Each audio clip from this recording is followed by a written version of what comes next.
রাত গভীর হয়ে আসে। অন্ধকারে চারপাশে বিরূপ নীরবতা বিরাজ করছে।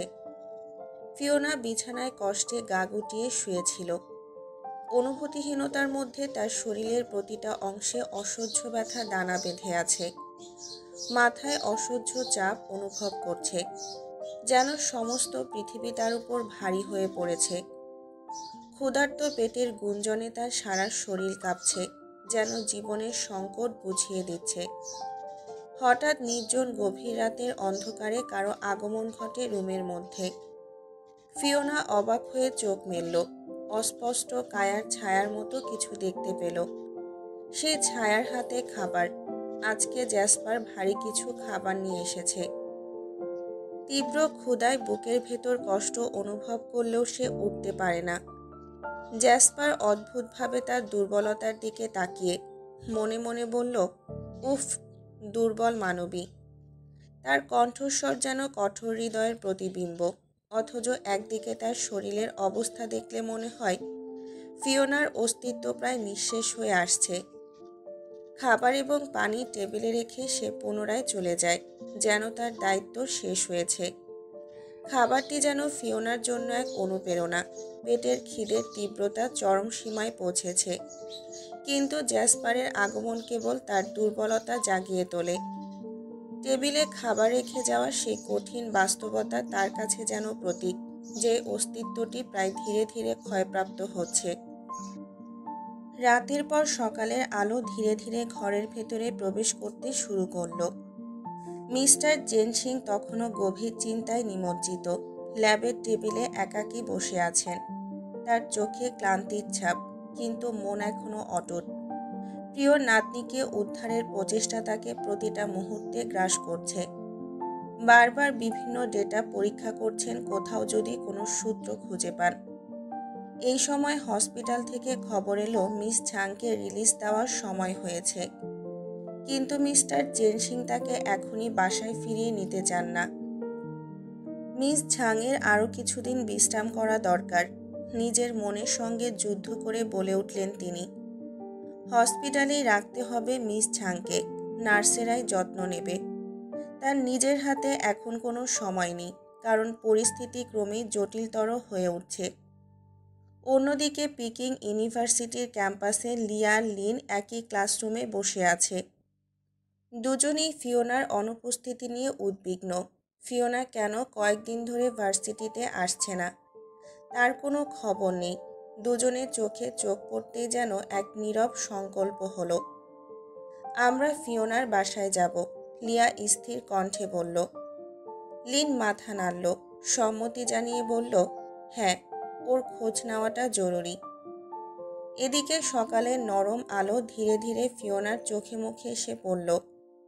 দীর্ঘশ্বাস ফেলে সে ধীরে ধীরে চোখ খুলল। প্রতিটা পেশি, প্রতিটা অস্থি যেন অবশ হয়ে আছে। মাথা ভারী লাগছে, শরীরে গভীর ব্যথা। আস্তে করে উঠে বসার চেষ্টা করল, তবে যেন প্রতিটা নড়াচড়াই কষ্টের। তার মনের ভেতরকার যুদ্ধ যেন আরো গভীর হলো। ফিওনা নিজের চারপাশে তাকিয়ে কোনো উপায় খুঁজতে চেষ্টা করে, কিন্তু নিজেকে এতটাই নিঃস্ব অনুভব করছে যে এক মুহূর্তের জন্য সবকিছুই স্থির হয়ে যায়। জ্যাসপার মাত্রই কোনো দূরবর্তী জায়গা থেকে ফিরে এসেছে। গ্লাস হাউজের গভীর নীরবতা যেন তাকে ঘিরে ধরেছে। ক্লান্ত দেহ নিয়ে সোজা নিজের রুমে প্রবেশ করল, কিন্তু মাথায় কিছু অস্থির চিন্তা কিলবিল করছে। দীর্ঘ সময় রুমের এক কোণে স্থির দাঁড়িয়ে রইল, চিন্তার জালে আবদ্ধ। কি যেন একটা ঠিক মিলছে না। আচমকাই উঠে দাঁড়ালো, যেন মনে মনে একটা সিদ্ধান্ত নিয়ে ফেলেছে। ফলমূল আর পানির বোতল হাতে নিয়ে পুনরায় ফিওনার রুমের দিকে পা বাড়ালো। দরজায় হালকা শব্দ করে স্লাইডিং হয়ে খুলে গেল। ধীরে ধীরে রুমের ভেতরে প্রবেশ করলো জ্যাসপার। ফিওনা বিছানার এক কোণায় পেট চেপে গুটিসুটি মেরে বসে আছে। তার শরীরের ভঙ্গিতে দুর্বলতার ছাপ স্পষ্ট, কিন্তু জ্যাসপারের দৃষ্টি সরাসরি তার দিকে নয়, বরং বিছানার সাদা চাদরে আটকে গেল। সফেদ রঙের চাদরের জায়গায় জায়গায় ছোপ ছোপ রক্তের দাগ স্পষ্ট। জ্যাসপারের ভ্রু কুঁচকে গেল। সে কিছুক্ষণ রক্তের দাগগুলো পরীক্ষা করে দেখল। চিন্তিত গলায় বলে উঠল, এটা কিসের রক্ত? ফিওনা তার দুর্বল হাত দিয়ে পেট চেপে ধরে থাকলো। কোনো উত্তর দেওয়ার শক্তি যেন তার নেই। মুখ বুজে আছে, দেহটা কাঁপছে। জ্যাসপারের মনে একটু ধাক্কা লাগলো। যতদূর মনে আছে, কাল রাতে ফিওনাকে এমন কোনো আঘাত করেনি যাতে রক্ত ঝরে। তুমি রক্তে চাদর ভরে ফেলেছ কেন? তার কণ্ঠে চিন্তার মিশ্রণ। তোমাকে তো আমি সেরকম কিছুই করিনি যাতে এমনটা হয়। ফিওনা কষ্টে ফিসফিস করে বলল, আমি জানি না, আমার মনে হচ্ছে আমি অসুস্থ। জ্যাসপারের চিন্তা যেন আরও জটিল হয়ে উঠল। একদিকে তার ভেতরে ক্রোধ, অন্যদিকে ফিওনার দুর্বলতা তাকে কেমন অস্বস্তিতে ফেলেছে। জ্যাসপার ফল ও পানি টেবিলে রেখে দ্রুত ফিওনার দিকে এগিয়ে গেল। শক্ত হাতে তাকে বিছানা থেকে টেনে নামালো। ফিওনা এতটাই দুর্বল যে কোনো প্রতিরোধ করতে পারল না। জ্যাসপার তার চোখে গভীর দৃষ্টি নিয়ে একটুখানি স্থির হলো। সে পর্যবেক্ষণ করছে কোথায় সেই ক্ষত, কোথা থেকেই রক্ত বের হচ্ছে। রক্ত যদি এইভাবে অব্যাহত ঝরতে থাকে তবে ফিওনা মারা যাবে। আর ফিওনা মারা গেলে তার পরিকল্পনা সম্পূর্ণ ভেস্তে যেতে পারে। ফিওনার শরীরটা ঘুরিয়ে পেছনের দিকে খুঁজতে লাগলো। হঠাৎ তার চোখে পড়ল সাদা স্কার্টের পেছন দিকটা ভিজে গেছে রক্তে। তার কপালে ভাঁজ পড়ল, চোখে বিরক্তির ছাপ। কিছুই বুঝতে পারছে না। সে তো মনে করতে পারছে না ফিওনাকে এমন কোনো আঘাত করেছে যেখানে এমন ক্ষত হতে পারে। ফিওনাকে আবারও নিজের দিকে ঘুরিয়ে নিল। দৃঢ় কণ্ঠে প্রশ্ন ছুড়ল, আমি তো কাল রাতে তোমাকে এমন কোনো আঘাত করিনি যা থেকে রক্ত ঝরবে, তবে এটা কিভাবে হলো? ফিওনা কোনো উত্তর দিল না। মাথা নিচু করে নিস্তব্ধ হয়ে থাকল। তার ক্লান্ত চোখ মাটির দিকে স্থির হয়ে আছে, যেন সমস্ত কথা তার গলায় আটকে গেছে। জ্যাসপার এবার বিরক্তির সঙ্গে ধমকে উঠল, শুনছো না আমি কি বলছি? উত্তর দাও। এভাবে চুপ করে থাকলে আমার ধৈর্যের বাঁধ ভেঙে যাবে। তুমি কি সুইসাইড করার চেষ্টা করেছিলে? এ ঘরে তো তেমন কিছুই ছিল না যা দিয়ে তুমি সুইসাইড করবে। ফিওনা ধীরে ধীরে মাথা তুলে তাকালো। তার ক্লান্ত দৃষ্টিতে জ্যাসপারের মুখটা যেন আরো বড় হয়ে ধরা পড়ছে। জ্যাসপারের চোখে তীব্র কৌতূহল। ফিওনা কষ্টে কথা বলতে শুরু করলো। ভাঙা ভাঙা কণ্ঠে বলল, আসলে আমার পিরিয়ড হয়েছে। এই কথা বলেই ফিওনার মুখে কেমন সংকোচ দেখা দিল। চোখ বন্ধ করে ফেলল, যেন লজ্জার ভার সহ্য করতে পারছে না। জ্যাসপার কিছুক্ষণ তাকিয়ে রইল। তার ভ্রু আরো কুঁচকে গেল। পিরিয়ড? এটা আবার কি? ফিওনার চোখ বড় হয়ে গেল। বিস্ময় মিশ্রিত কণ্ঠে জিজ্ঞেস করল, তুমি জানো না?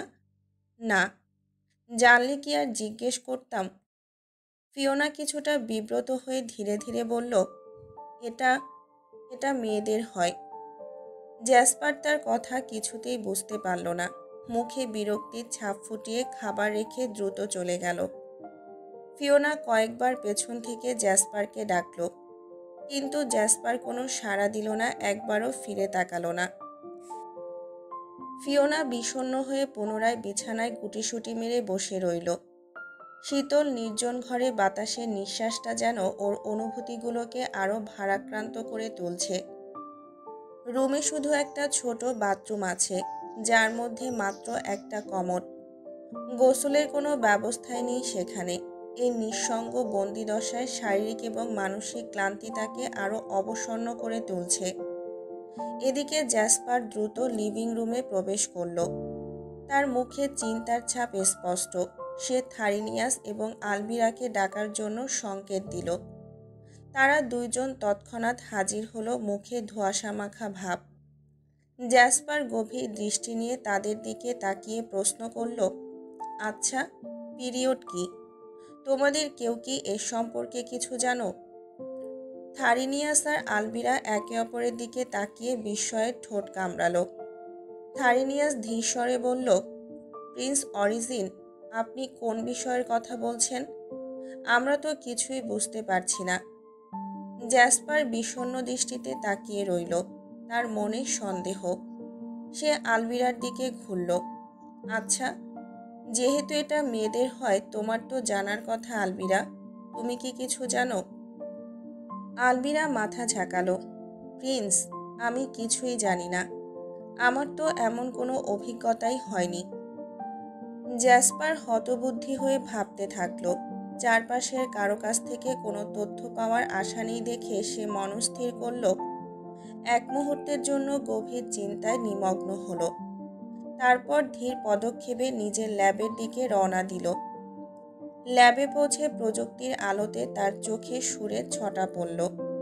সে দ্রুত টার্মিনাল চালু করল। নিজে থেকেই ফাইল অনুসন্ধান শুরু করল, পিরিয়ড শব্দটি সম্পর্কে তথ্য জানতে। কিছুক্ষণ পর সে ধীরে ধীরে বুঝতে পারল মানুষের জীবনে নারীদের মধ্যে মাসিক চক্রের এই প্রক্রিয়া অত্যন্ত প্রাকৃতিক, কিন্তু তার অভিজ্ঞতা কিংবা ধারণার বাইরে। এই ধারণা তাকে নতুন এক প্রশ্নের দিকে ঠেলে দিল। এই জৈবিক বাস্তবতা, যা এতটাই স্বাভাবিক, সে কি আদৌ এই মানব জীবনের সরলতাকে কখনো অনুভব করেছে?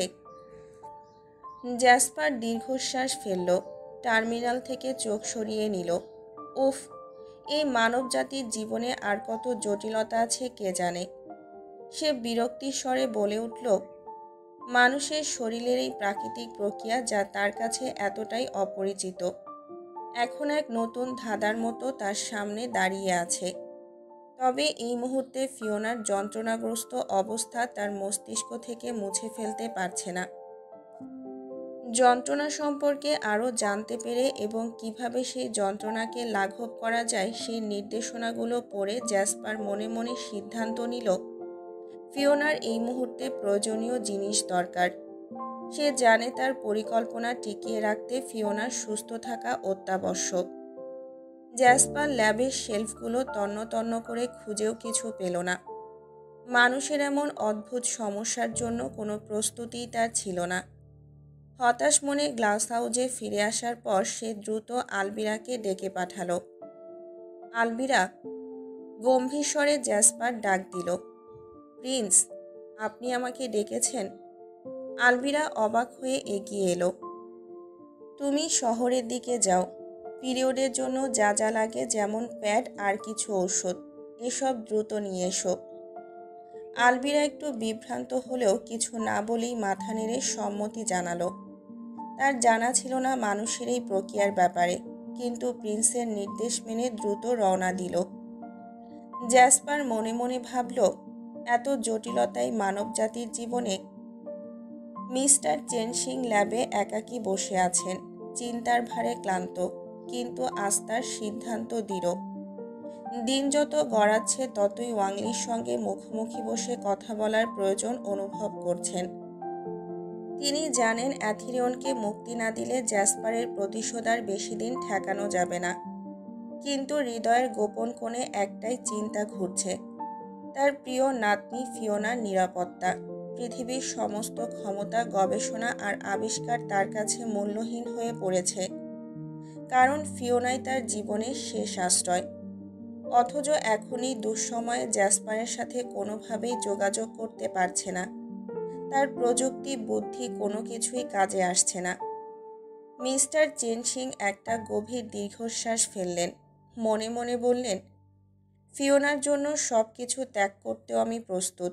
পৃথিবীর সমস্ত প্রাপ্তি আর সফলতা তুচ্ছ, যদি আমার নাতনির জীবন বিপন্ন হয়। আলভিরা নিঃশব্দে ঘরের দরজায় এসে দাঁড়ায়, হাতে প্যাড ও কিছু ওষুধ। তার মুখে কোনো কথা নেই, শুধু চোখে চিন্তার রেখা। জ্যাসপার তার দিকে একবার তাকিয়ে মাথা নাড়ে। আলভিরা দ্রুত সবকিছু তার হাতে তুলে দেয়।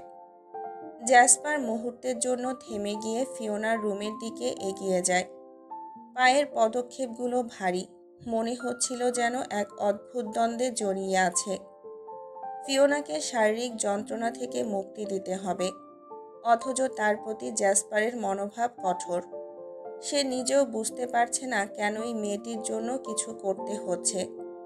তার হাতে প্যাড আর ওষুধ, কিন্তু মন এক অজানা প্রশ্নে ভরে আছে।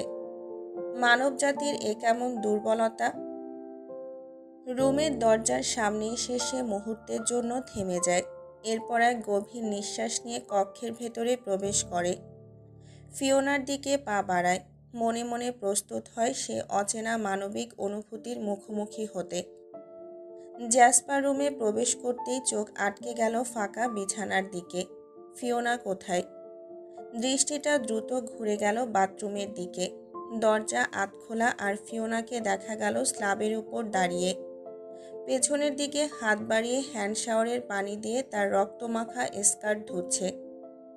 এক মুহূর্তের জন্য জ্যাসপার স্থির হয়ে দাঁড়িয়ে থাকে। চোখে বিরক্তির ছায়া ফুটে ওঠে, তবে তার গলা বরফের মতো ঠান্ডা, শক্ত আর থমথমে। তোমার জিনিসপত্র, সে বলল এক হাতে প্যাড আর ওষুধ এগিয়ে দিয়ে। ফিওনা চমকে উঠল।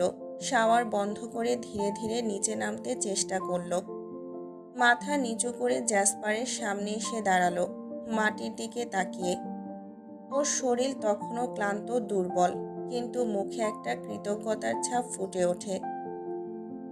জ্যাসপার তার দৃষ্টিতে কোনো আবেগ বা সহানুভূতির লেশমাত্র দেখতে চায় না, তবে ভেতরে ভেতরে সে উপলব্ধি করছে এই মানবিক দুর্বলতা তার কাছে এক রহস্যময় বোঝা হয়ে দাঁড়িয়েছে। জ্যাসপার রুম ত্যাগ করার আগ মুহূর্তে ফিওনার কণ্ঠ ভাঙা এবং ক্লান্ত। শুনুন, ফিওনা ধীরে ধীরে বলল, আমাকে শাওয়ার নিতে হবে আর ড্রেসও পাল্টাতে হবে। 2 দিন ধরে একই জামা পরে আছি, এখন তো দাগও লেগেছে। আমার অ্যালার্জির সমস্যা আছে, ড্রেস চেঞ্জ না করলে সমস্যা বাড়বে। আর এখানে তো শাওয়ারও নিতে পারবো না। জ্যাসপার থমকে দাঁড়ায়, ঘাড় ঘুরিয়ে ফিওনার দিকে তাকায়। তার চোখের গভীরে কিছুক্ষণ তাকিয়ে থাকে, যেন মানব জীবনের এইসব প্রয়োজনীয়তার সামনে এসে সে নতুন প্রশ্নের সম্মুখীন হয়েছে। ব্যবস্থা করছি, বলল সে সংক্ষিপ্ত অথচ নিশ্চিত ভঙ্গিতে। তারপর পুনরায় ঘুরে দ্রুত রুম ত্যাগ করল। দরজার শব্দটি যেন ফিওনার কানে এক ধরনের আশ্বাসের প্রতিধ্বনি তুলে দিয়ে গেল। জ্যাসপার দ্রুত লিভিং রুমে প্রবেশ করেই সবাইকে একত্রিত করল। তার চোখে দৃঢ় সংকল্পের ছাপ। গম্ভীর কণ্ঠে বলল, আলভিরা, আমি সিদ্ধান্ত নিয়েছি ওই মানবী মেয়েটা এখন থেকে রুমের মধ্যে বন্দি থাকবে না। সে বাইরে বের হবে, তবে আমাদের নিয়ম মেনে। আর এত দূর থেকে খাবার আনার প্রয়োজনও হবে না। আমাদের পৃথিবীতে টিকে থাকতে হলে এখানকার খাবারই খেতে হবে। তাই মেয়েটাই আমাদের জন্য রান্নাবান্নার সমস্ত কাজ করবে। এই গ্লাস হাউজের সমস্ত কাজকর্ম তার দায়িত্বে থাকবে। আলভিরার চোখে শঙ্কার ছায়া পড়ল। কিন্তু প্রিন্স, যদি সে পালিয়ে যায়? জ্যাসপারের ঠোঁটের কোণে এক নির্মম হাসি ফুটে উঠল। আলভিরা, তুমি কি ভুলে যাচ্ছ আমরা কোথায় আছি? এটা পুষ্পরাজ পাহাড়। এখানে কোনো মানুষ প্রবেশ করতে পারে না। আজ পর্যন্ত কোনো বিজ্ঞানীও এ স্থানে আসতে পারেনি। এখান থেকে পালানো এত সহজ নয়, বিশেষ করে যখনই পাহাড়কে ঘিরে রয়েছে এক গভীর সমুদ্র আর প্রলয়ঙ্করী জলপ্রপাত। তার কণ্ঠে ছিল এক অমোঘ শক্তি, যেন তার কথার কোনো প্রতিরোধের সুযোগ নেই। জ্যাসপার তার নির্দেশগুলো একে একে দিতে লাগলো। গভীর কণ্ঠে বলল, থারোনিয়াস, তুমি শহরের দিকে যাও। মেয়েদের জন্য কিছু পোশাক এবং জুতো নিয়ে আসো। ওই মেয়েটা শাওয়ার নিতে যাচ্ছে। যত তাড়াতাড়ি সম্ভব কাজ শেষ করে ফিরে এসো। তারপর আলভিরার দিকে তাকিয়ে বলল, আলভিরা, তুমি মেয়েটিকে পাহাড়ের ডান পাশে হ্রদে নিয়ে যাবে। ওখানে শাওয়ার নিতে পারবে। আর খেয়াল রাখবে কোথাও যাওয়ার সুযোগ যেন না পায়। জ্যাসপারের কণ্ঠে ছিল অমোঘ আদেশ, যেন প্রতিটা শব্দ অক্ষরে অক্ষরে পালন করা হবে। থারোনিয়াস এবং আলভিরা তার আদেশ মেনে নীরবে মাথা নাড়ল। প্রত্যেকে নিজের কাজে বেরিয়ে পড়ল। জ্যাসপার আলভিরাকে নিয়ে ফিওনার রুমের দিকে পা বাড়ালো।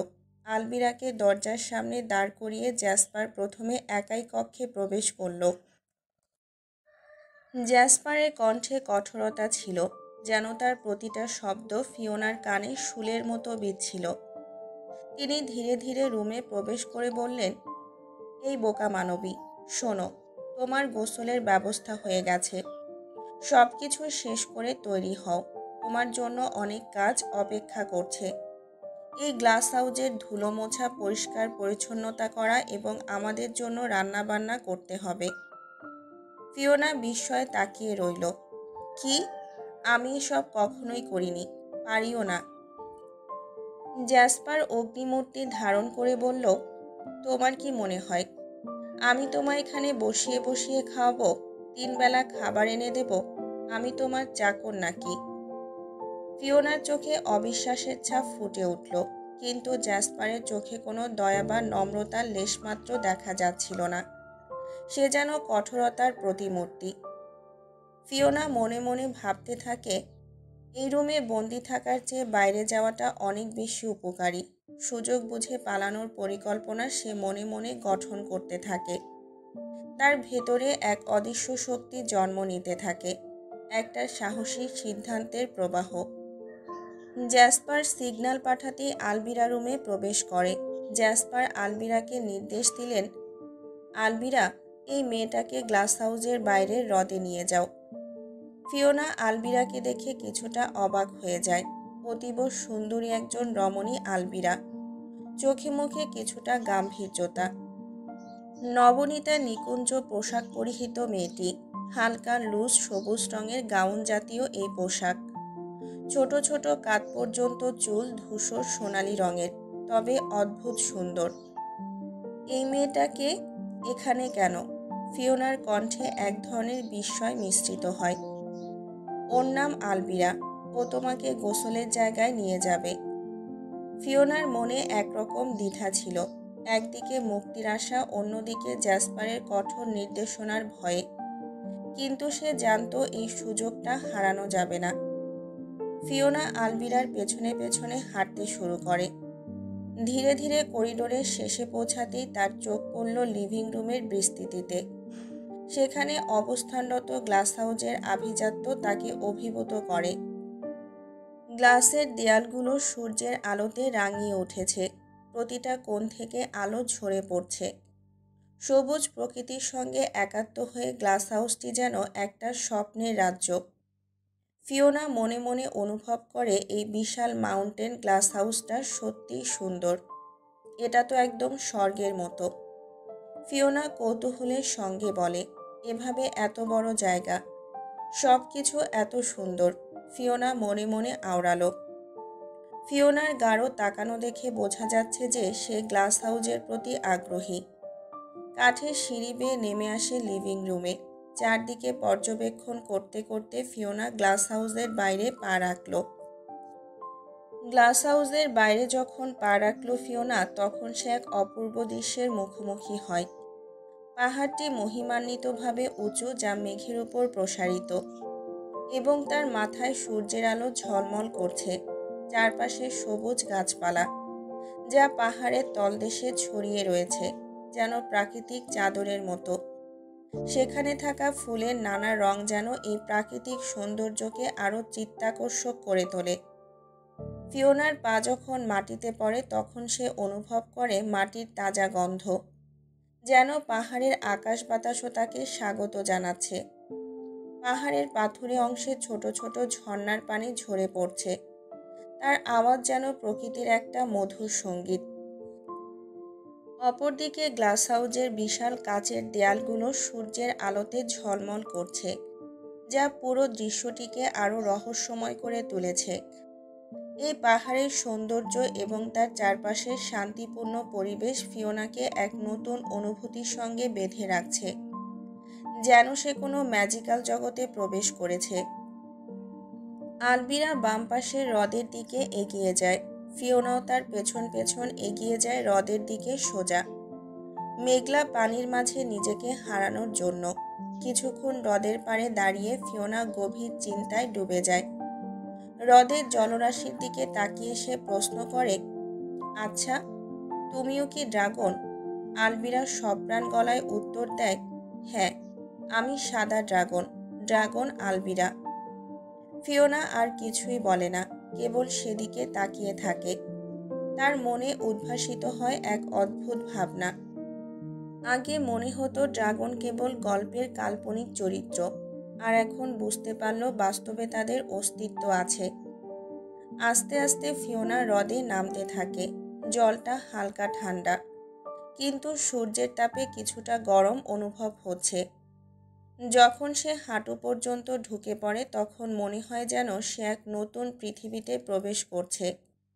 ঝর্ণার পানি জমে জমে এই হ্রদ তৈরি হয়েছে, আর ফিওনা যেন সেই জলের সঙ্গে একাত্ম হয়ে যায়। আলবিরা হ্রদের কিনারায় দাঁড়িয়ে আছে, ফিওনাকে পাহারা দেওয়ার উদ্দেশ্যে। হ্রদটা খুব সুন্দর, ফিওনা অবাক হয়ে মনে মনে বলে। পানির স্পর্শ যেন তার চিন্তাগুলোকে পরিষ্কার করে সমস্ত দুর্ভাবনা দূরে ঠেলে দেয়। কোমর পর্যন্ত পানিতে নেমে পড়ার পর ফিওনা ধীরে ধীরে শরীরে পানি লাগাতে থাকে। পানির শীতলতা তার মনে কিছুটা সতেজতা নিয়ে আসে, যেন এক নতুন সূর্যের আলো তাকে স্পর্শ করছে। সে অনুভব করে এই মুহূর্তে সে শুধুই সে, পৃথিবীর একটা সাধারণ মেয়ে যে এক ভিন্ন জগতে প্রবেশ করেছে। এদিকে থারিনিয়াস পোশাক নিয়ে হাজির হয়। তিনি চুপচাপ পোশাকের ব্যাগগুলো জ্যাসপারের হাতে দিয়ে দেয়। জ্যাসপার পোশাক আর জুতাগুলো ফিওনার রুমে রেখে দেয়, আর অন্য একটা ড্রাগন, যার নাম ডরাডো, সোনালি রঙের ড্রাগন, তাকে আদেশ দেন, তুমি গিয়ে ফিওনার রুম পরিষ্কার করে আসো। সেখানে কোনো জিনিসও যেন অগোছালো না থাকে। ডোরাডো মাথা নেড়ে সম্মতি জানিয়ে কাজ শুরু করে দেয়।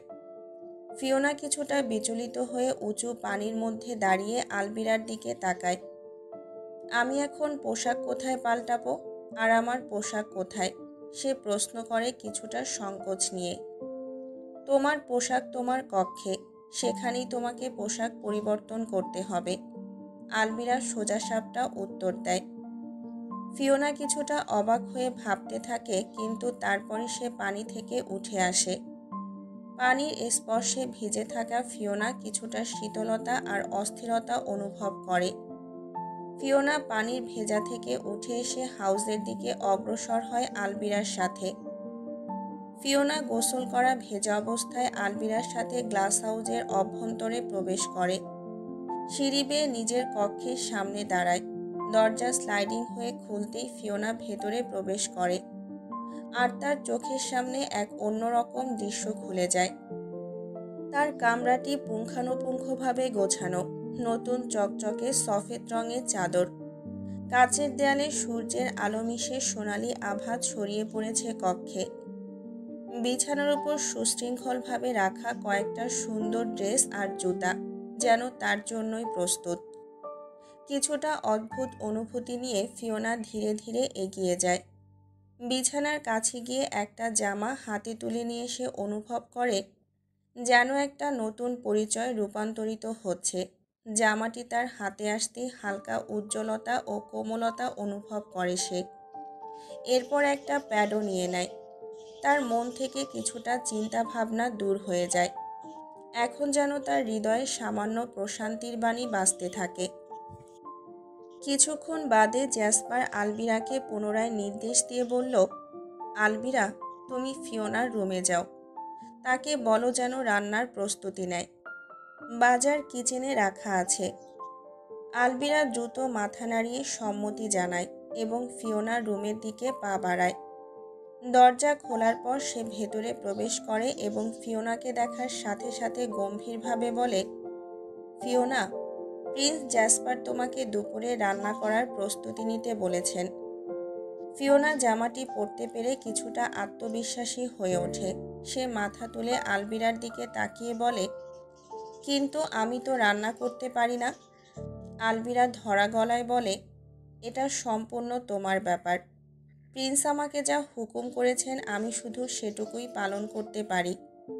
আমার সাথে চলো, তোমাকে কিচেন দেখিয়ে দিচ্ছি। ফিওনা কিছুটা হতাশ হয়ে আলবিরার সাথে পা বাড়ায়। সিঁড়ি বেয়ে লিভিং রুমে নামার পরে ডান পাশে রয়েছে কিচেন। তারা একসঙ্গে রান্নাঘরের দিকে এগিয়ে যায়, আর সেখানে পৌঁছালে ফিওনা দেখতে পায় মাউন্টেন গ্লাস হাউসের রান্নাঘর একটা আধুনিক ও প্রশস্ত স্থান, যেখানে সৌন্দর্য এবং কার্যকারিতা একত্রিত হয়েছে। রান্নাঘরের দেয়াল এবং ছাদ সম্পূর্ণ গ্লাসের তৈরি, যা প্রাকৃতিক আলো প্রবাহিত করে এবং চারপাশের পাহাড়ের দৃশ্যকে উন্মোচন করে। সূর্যরশ্মি রান্নাঘরটিকে উজ্জ্বল করে তোলে এবং প্রতিটা কোণে একটা তাজা ও জীবন্ত পরিবেশ সৃষ্টি করে। রান্নাঘরের কেন্দ্রে একটা বিশাল আয়তাকার কাউন্টার রয়েছে, যা সাদা মার্বেল পাথর দ্বারা তৈরি। কাউন্টারের উপরে রাখা আছে নানা ধরনের রান্নার সরঞ্জাম, যেমন হাঁড়ি, কড়াই এবং প্যান। ডাইনিং এলাকার পাশে একটা আধুনিক রান্নার কল রয়েছে, যা ক্রোমিয়াম লেভার দ্বারা নিয়ন্ত্রিত হয়। কলের নিচে সজীব ও তাজা সবজি ও মশলা সাজানো, যা রান্নার জন্য প্রস্তুত। রান্নার পাশে একটা বড় প্যান্ট্রি রয়েছে, যেখানে বিভিন্ন ধরনের খাদ্যদ্রব্য সংরক্ষণের জন্য বিশেষ ব্যবস্থা করা। দেয়ালে রয়েছে গাছের টব, যেখানে তাজা হার্বস যেমন তুলসী, ধনে এবং পুদিনা গজিয়ে উঠেছে, যা রান্নার জন্য সহজেই ব্যবহার করা যায়। রান্নাঘরের প্রতিটা কোণ যেন আধুনিক জীবনযাত্রার সাথে প্রকৃতির স্পর্শ নিয়ে এসেছে। রান্নাঘরে থাকা বড় জানালাগুলো থেকে বাহিরের পাহাড়ি সৌন্দর্য দেখা যায়, যা রান্নার সময়কে আরও উপভোগ্য করে তোলে। মাউন্টেন গ্লাস হাউজের রান্নাঘর সত্যি একটা স্থাপত্যের নতুন উদাহরণ, যেখানে আধুনিকতা এবং প্রকৃতি একসাথে মিলিত হয়েছে। এখানে রান্না করা যেন একটা আনন্দের উৎসব, যেখানে স্বাদ এবং সৌন্দর্য একসাথে মিশে যায়। ফিওনার মনে নতুন এক উদ্দীপনার অনুভব হয়। সে রান্নাঘরের প্রতি মুগ্ধ হয়, যা তার রান্না করার আগ্রহ বাড়িয়ে তুলল। আলবিরা তার পাশে এসে দাঁড়িয়ে বলে, আমি তাহলে আসছি, তুমি কাজ শুরু করো। বলেই আলবিরা রান্নাঘর ত্যাগ করল। আলবিরা যাওয়ার সাথে সাথে ফিওনা দৃঢ় সংকল্প নিয়ে রান্নার প্রস্তুতি নিতে লাগল। ফিওনা রান্নাঘরের সৌন্দর্যে মোহিত থাকলেও কিয়ৎক্ষণ বাদেই অবাক হয়ে যায়। চৌকিতে রাখা সবজি ও মশলাপত্রের বিশাল সম্ভার দেখে তার মনে শঙ্কা জাগে। বিভিন্ন ধরনের অনেক তাজা সবজি মশলা সুশৃঙ্খলভাবে সাজানো রয়েছে, যেন কোনো ভিন্ন জগতের খাবারের স্বপ্ন সাজানো রয়েছে। এত সবজি আর বাজার কেন? মনে মনে চিন্তা করে ফিওনা। তার মাথায় একটাই প্রশ্ন, এত কিছু কি রান্না করতে হবে? কিন্তু আমি তো জানি না কিভাবে রান্না করতে হয়। একটু হতাশায় ভেঙে পড়ে সে। আলবিরা তো কিছুই বলে যায়নি। রান্নার জন্য কোনো বিশেষ পদ ঠিক করে দিয়েছে কিনা সেই বিষয়েও কিছুই জানায়নি। সে কেবল কিচেন দেখিয়ে দিয়ে গেল আর বলে গেল, শুরু করো। কিন্তু শুরুটা কিভাবে করব? ফিওনা মনে মনে বিরক্ত হয়। ফিওনার মনে হয় এখানে অনেক কিছু রান্না করা হবে, অথচ তার হাতে কোনো নির্দেশনা নেই। সে জানে না কোন পদটি প্রাধান্য পাবে, কিভাবে শুরু করবে বা কিভাবে সঠিকভাবে প্রস্তুত করবে। ফিওনা এক হাত দিয়ে মাথা চুলকে নেয় আর মনে মনে চিন্তা করে, এখন কি করব, কাকে জিজ্ঞাসা করব। তবে ফিওনা জানে পিছু হটলে জ্যাসপারের হাত থেকে রক্ষা নেই, তাই সে গভীর শ্বাস নিয়ে কিচেনের কোণে গিয়ে দাঁড়ায়। ঠিক আছে, একবার চেষ্টা করি, বলে সে তাজা সবজিগুলো ঘেঁটে দেখে কোনটি কোন রান্নার জন্য ব্যবহার করা যেতে পারে। আশা জাগানিয়া চিন্তা তার মনে কেঁদে ওঠে। ড্রাগনদের রান্না খাবার সম্পর্কে কিছুই ধারণা নেই তার। মনের মধ্যে বিভিন্ন উপকরণের সমাহার নিয়ে সে একটা পরিকল্পনা তৈরি করতে শুরু করে। ইউটিউব দেখারও উপায় নেই, হাতে কোনো স্মার্টফোনও নেই। ফিওনা রান্নাঘরের পরিচ্ছন্ন কাউন্টার টপে তাজা মাছ এবং রঙিন সবজির ভাণ্ডারটি হাতে নিয়ে একা একা নাড়াচাড়া করতে করতে এক গভীর চিন্তায় মগ্ন হয়। এই বাজারের প্রাচুর্য দেখে তার মনে হলো যেন কল্পনার রাজ্যে প্রবেশ করেছে। এখানে যেন কমপক্ষে বিশাল এক ভোজসভা অনুষ্ঠিত হবে, যেখানে অতিথি হিসেবে প্রায় 15-20 জন, কিন্তু বাস্তবতা তো অন্যরকম। এখানে আসলে মাত্র 3 জন। হঠাৎ আকাশে কালো মেঘ গা ঢাকা দেয় আর বৃষ্টি শুরু হয়। কাচের দেয়ালের পাশে যেয়ে দাঁড়ায় ফিওনা। অনুভব করে যেন প্রকৃতি নিজেই তার অনুভূতিগুলোকে একটা সুরেলা সঙ্গীতের মাধ্যমে প্রকাশ করছে। বৃষ্টির জল কাচের দেয়াল বেয়ে গড়িয়ে পড়তে থাকে, যেন প্রতিটা বিন্দু তার গল্প বলার চেষ্টা করছে। সে হতবম্ব হয়ে চোখে চোখে কাচের উপর তৈলাক্ত জলাকৃতির দিকে তাকায়, যেগুলো মেঘের ফাঁক গলিয়ে হালকা সূর্যের কিরণালোতে রঙিন হয়ে উঠেছে। ফিওনা তার হাত বাড়িয়ে দেয় কাচের ঠান্ডা পৃষ্ঠে, জলবিন্দুর স্পর্শ অনুভব করে। এই উজ্জ্বল পৃষ্ঠের সাথে তার সংযোগ যেন এক বিচিত্র আত্মিক সম্পর্ক তৈরি করছে, যা তাকে একাত্ম করে দিচ্ছে প্রকৃতির সাথে। বাইরে ঝর্ণার শব্দে মিশে আছে তার হৃদয়ের তীব্রতা, যেন উন্মুক্ত আকাশের নিচে একটা নৃত্যকালের আলাপ হচ্ছে। রান্নাঘরের ভেতর থেকে দৃশ্যটি যেন এক শিল্পকর্মের মতো প্রতিভাত হয়, যেখানে চারপাশের প্রকৃতি এবং তার ভাবনা মিলেমিশে এক মহাকাব্যিক সৌন্দর্য সৃষ্টি করেছে। ফিওনার হৃদয়ে গেঁথে যায় সেই মুহূর্ত, একটা অমলিন স্মৃতি যা সে কখনোই ভুলবে না। ফিওনা এখনো ধ্যানমগ্ন অবস্থায় বৃষ্টি দেখে যাচ্ছে। প্রকৃতির এই অপরূপ সিম্ফনিতে নিজেকে হারিয়ে ফেলছে সে। হঠাৎ একটা গভীর ও শক্তিশালী পুরুষালী কণ্ঠস্বর তার ভাবনায় বিঘ্ন ঘটায়। কি ব্যাপার? তোমাকে কিচেনে পাঠিয়েছি রান্না করতে, আর তুমি এখানে দাঁড়িয়ে বৃষ্টি বিলাসে মগ্ন। ফিওনা দ্রুত পেছনে ঘুরে দাঁড়ায়। জ্যাসপার কিছুটা অবাক হয়ে যায়। এতদিন ফিওনা চাইনিজ পোশাক পরিধান করেছে, কিন্তু আজকের এই রূপে সে যেন এক নতুন রূপে আবির্ভূত হয়েছে। বাইরের বৃষ্টির মনোরম প্রাকৃতিক সৌন্দর্যের সাথে ফিওনার সৌন্দর্য মিলেমিশে একাকার। সফেদ রঙের হালকা চিকচিক লিনেনের গাউনটি তার গা থেকে ঝরে পড়ছে, যেন প্রতিটা তলে অদৃশ্য একটা আলো খেলছে। বাদামি চুলের লকগুলো নিচের দিক থেকে কাল করা, যেন ঝরে পড়া পাতার মতোই মাধুর্য ছড়াচ্ছে। তার বড় বড় বাদামি চোখ যেন গভীর জলের ভাণ্ডার, আর গোলাপি অধরগুলো গোলাপের পাপড়ির ন্যায় নান্দনিক। মেকআপ ছাড়াই যেন কোনো রাজ্যে রাজকুমারীর কোমলতা ফুটিয়ে তুলছে। যদি এখানে জ্যাসপারের জায়গায় সাধারণ কোনো মানব পুরুষ থাকত, সে নির্ঘাত ফিওনার প্রেমে পড়ে যেত। কিন্তু সৌন্দর্যের মোহে হারিয়ে যাওয়ার ক্ষমতা তার নেই। সে ড্রাগন প্রিন্স, যার হৃদয়ে অন্য একটি বোধ জেগে উঠছে। প্রেম নয়, বরং তার অন্তর্দৃষ্টির দৃষ্টি। তোমাকে রান্না করতে বলা হয়েছে কখন? আর তুমি এখানে দাঁড়িয়ে দাঁড়িয়ে সময় নষ্ট করে যাচ্ছ ফিওনা। তোমার সৌন্দর্য এখানে পরিস্ফুটিত হয়ে কোনো লাভ নেই। রান্নার কাজটা সম্পূর্ণ করো। জ্যাসপার তীক্ষ্ণ স্বরে ফিওনাকে নিজের কাজ স্মরণ করিয়ে দেয়। ফিওনা কিছুটা দৃষ্টিকে ভেঙে নিয়ে বলে, বলছিলাম, ওই মেয়েটার নাম যেন কি? ফিওনা জিজ্ঞেস করে। তার মনে কিছুটা উৎকণ্ঠা প্রবাহিত হচ্ছে। আলবিরা, জ্যাসপার উত্তর দেয়, তার কণ্ঠে অস্পষ্ট এক গুরুত্বের ছোঁয়া। হ্যাঁ, আলবিরা। কেবল কিচেন দেখিয়ে গেছে, কিন্তু কিভাবে এবং কী কী পদ রান্না করতে হবে তা তো কিছুই বলে যায়নি।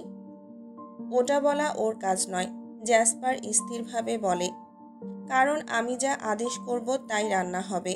শোনো, তুমি কি কি রান্না করবে তা বলছি। জ্যাসপার প্রায় বিভিন্ন দেশের, জাপান, চাইনিজ, থাইল্যান্ড, রাশিয়া দেশের কয়েকটা খাবারের আইটেম বলে দেয়। আর কথার সাথে সাথে জ্যাসপার একটা বই তুলে ধরে। বইয়ের পৃষ্ঠাগুলো অক্ষর ও রঙে সজ্জিত। এখানে সবগুলো রেসিপি দেওয়া আছে। ঠিকঠাকভাবে রান্নাটা করো। জ্যাসপার কিচেন থেকে বেরিয়ে যাচ্ছিল। তখনই ফিওনা ডেকে ওঠে, শোনো। জ্যাসপার থমকে দাঁড়িয়ে যায়, এক মৃদু বিরক্তির প্রকাশ নিয়ে ঘুরে দাঁড়ায়। আবার কি সমস্যা? আমার হাতে বেশি সময় নেই, তাড়াতাড়ি বলো যা বলার। ফিওনা কিছুটা অস্থিরভাবে উত্তর দেয়, বলছি, আমরা তো মাত্র 3 জন এই বাড়িতে। এত খাবার কার জন্য রান্না করতে হবে? তোমাকে কে বলেছে আমরা 3 জন এই হাউসে? জ্যাসপার কিছুটা বিস্মিত হয়ে বলে, তুমি সহ আরও 5 জন। মাত্র 6 জনের খাবার, অথচ রান্না করতে বলছো যেন 20 জন খাবে। ফিওনা হতভম্ব হয়ে বলে, তো তোমার মতো কি এখানে সবাই দুর্বল মানবী? জ্যাসপার জিজ্ঞেস করে। সবাই ড্রাগন, তাই তাদের খাবারটাও বেশি খেতে হয়। আর একটাও প্রশ্ন করবে না, রান্না শুরু করো। কিছুক্ষণ পর পর আলবিরা এসে তোমাকে দেখে যাবে। জ্যাসপারের বক্তব্য যেন একটা আদেশের মতো। যা আকাশে উচ্চারিত বজ্রপাতের মতো। ফিওনা কিছুক্ষণ নীরব থাকে, এরপর গভীর শ্বাস নিয়ে রান্নার কাজে মনোযোগ দেয়। মনের মধ্যে জ্যাসপারের কথাগুলো প্রতিধ্বনিত হতে থাকে। রান্নাঘরের পরিবেশটা তার জন্য এক অচেনা অথচ কঠোরতম চ্যালেঞ্জ। মিস্টার চেনসিং এর মুখে একেবারে অস্থিরতা ও বিরক্তির ছাপ। ল্যাবের ভেতরে সামনে বসে থাকা ওয়াংলির দৃষ্টি গভীর ও তীব্র। মিস্টার ওয়াংলি, চেনসিং তার সোজা হয়ে বসার মাঝে বললেন, আজ 3 দিন হয়ে গেল আমি ফিওনার কোনো খোঁজ পাচ্ছি না। আমাদের উচিত ওই ড্রাগনকে মুক্ত করে দেওয়া, আর আমি আজকে এই ড্রাগনটাকে মুক্ত করতে চাই। ওয়াংলি কিছুটা অস্থির হয়ে ওঠে। মিস্টার চেন দৃঢ় কণ্ঠে বললেন, আপনাকে তো সেদিনই বলেছিলাম ফিওনা একদম ঠিক আছে, যেখানেই থাকুক। ওরা আমাদের ভয় দেখাচ্ছে। চেনসিং এর মুখে চিৎকারের প্রস্তুতি যেন স্পষ্ট। আপনি প্লিজ, তিনি কিছুটা উচ্চ কণ্ঠে বললেন, আর একটা কথাও বলবেন না ওয়াংলি। আমি আমার নাতনিকে ফেরত চাই, আজকের মধ্যেই, ব্যাস আজকেই। এরপর মিস্টার চেনসিং তার দীর্ঘ আঙুল সিক্রেট রুমের দরজার পাশের ডিসপ্লে প্যানেলে রাখেন। প্যানেলের উপর হাতের নরম সুরে প্রতিটা অক্ষর স্থির হয়ে যায়। সেখান থেকে একটা চাপা সংকেত বাতাসে ছড়িয়ে পড়ে, যেন পরিস্থিতি আরও গভীর ও সংকটময় হয়ে উঠছে। ওয়াংলি হতাশার একটা দীর্ঘ নিঃশ্বাস ফেললেন। মিস্টার চেনসিং, আপনি জানেন যে এটা করা কতটা বিপজ্জনক। আপনি কি জানেন ড্রাগনটার মুক্তি আমাদের জন্য কিভাবে বিপদ ডেকে আনতে পারে? চেনসিং এর চোখে এক স্থিরতা, আর মনে যেন সংকল্পের এক ছাপ। আমার জন্য ফিওনার জীবনই সর্বাধিক গুরুত্বপূর্ণ, তিনি বললেন। আমি যে কোনো মূল্যেই আমার নাতনিকে ফিরিয়ে আনব। এই বলে চেনসিং এর মুখাবয়বের মধ্যে দৃঢ়তা ও দৃঢ় সংকল্প ফুটে উঠল, যেন সে নিজেই এক মহাবিশ্বের সম্রাট, যে তার রাজ্যের রত্নকে উদ্ধার করতে প্রস্তুত। শুনুন, ওয়াংলি বললেন, আপনি যদি এমন সংকল্প নিয়ে থাকেন তবে আমাদের আরও প্রস্তুতি নিতে হবে। আমাদের নিশ্চয়তা নিতে হবে যে ফিওনার জন্য কোনো বিপদ আসছে না। আমার প্রস্তুতি নেওয়ার কোনো প্রয়োজন নেই। চেনসিং কিছুটা জোরালো কণ্ঠে বললেন, আমি জানি কি করতে হবে। আমাকে একবারের জন্য দুর্বল মনে করবেন না। সেখানে সেই আলোচনার মধ্যে দুজনের মাঝে উত্তেজনার একটা অদৃশ্য স্রোত প্রবাহিত হতে থাকে।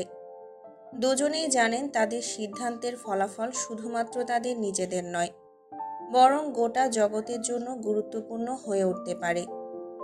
হঠাৎ করে সিক্রেট রুমের দরজা খোলার সাথে সাথে মিস্টার চেনসিং এর চোখে পড়ে অ্যাথেরিয়নের অবস্থা। তার মনের মধ্যে ভয়াবহতা ও উৎকণ্ঠা ছড়িয়ে পড়ে। অ্যাথেরিয়ন, যিনি ছিল এক শক্তিশালী ড্রাগন, এখন পণ্যের মতো শুয়ে আছে, যেন তার শক্তি নিঃশেষিত হয়ে গেছে। অ্যাথেরিয়নের পিঠের উপরে স্কেলগুলো এখনও সাদা হয়ে আছে। একসময় যা ছিল চকচকে নীল, এখন তা মৃত শস্যের মতো ফ্যাকাশে। তার দেহের মধ্যে অবশ্যম্বী এক শূন্যতার চিহ্ন দেখা যায়, যেন শক্তির বিশাল স্রোত ইতিমধ্যে কোথাও গিয়ে মিলিয়ে গেছে। চেনসিং তার হৃদয়ে তীব্র এক সংকট অনুভব করেন। অ্যাথেনিয়ন, তিনি উঁচু কণ্ঠে ডাক দেন, এই ড্রাগনটার এই অবস্থা কি করে হলো মিস্টার ওয়াংলি? এই দৃশ্য দেখে প্রায় হতবাক। জানতে চাইল, কেউ অ্যাথেরিয়নের শক্তি নিয়ে নিচ্ছে, এটা অসম্ভব। চেনসিং অস্থির হয়ে বলেন, আমি তো এই ড্রাগনটাকে এক ফোঁটাও টর্চার করিনি, তাহলে এই বেহাল দশা কি করে হলো? মিস্টার চেনসিং কিছুক্ষণ নীরবে ভেবে হঠাৎ খানিকটা অবাক হয়ে প্রশ্ন করে, এই ড্রাগনটার অবস্থা এমন, তাহলে কি আপনি? চেনসিং সম্পূর্ণ বাক্য ব্যয় করার পূর্বেই সে আর কথা বলতে পারে না। হঠাৎ করেই চারপাশের পরিবেশটা অন্ধকারে ডুবে যেতে থাকে। তার চোখের সামনে সবকিছু ঝাপসা হয়ে আসে। অবাক করে দিয়ে সে নিজের ঘাড়ে হাত রেখে কিছু একটা অনুভব করে এবং লুটিয়ে পড়ে ফ্লোরে। চোখের সামনের প্রতিটা বস্তু অবাস্তব মনে হতে থাকে। তার হৃদয়ের মধ্যে আতঙ্কের ঝড় বয়ে যায় এবং তিনি বুঝতে পারেন এটি কোনো স্বাভাবিক অবস্থার ফল নয়। তার মনের মধ্যে ফিসফিস করে ভেসে আসে ওয়াংলির কৃপণ হাসির শব্দ। আপনি কি বুঝতে পারছেন না চেনসিং? আপনার নাতনি উদ্ধার হোক বা না হোক, তাতে আমার কিছুই যায় আসে না। আমার এতদিনের কঠোর পরিশ্রম করা গবেষণা আপনি ভেস্তে দিবেন ভেবেছেন? চেনসিং এখনও প্রতিবাদ করতে চায়, কিন্তু কণ্ঠস্বর যেন তার গলার মধ্যেই আটকে যায়। সমস্ত শক্তি যেন তার শরীর থেকে বের হয়ে যাচ্ছে। মিস্টার ওয়াংলি ল্যাবে প্রবেশ করার পূর্বেই গভীর মনোযোগ সহকারে পরিস্থিতি পর্যবেক্ষণ করে।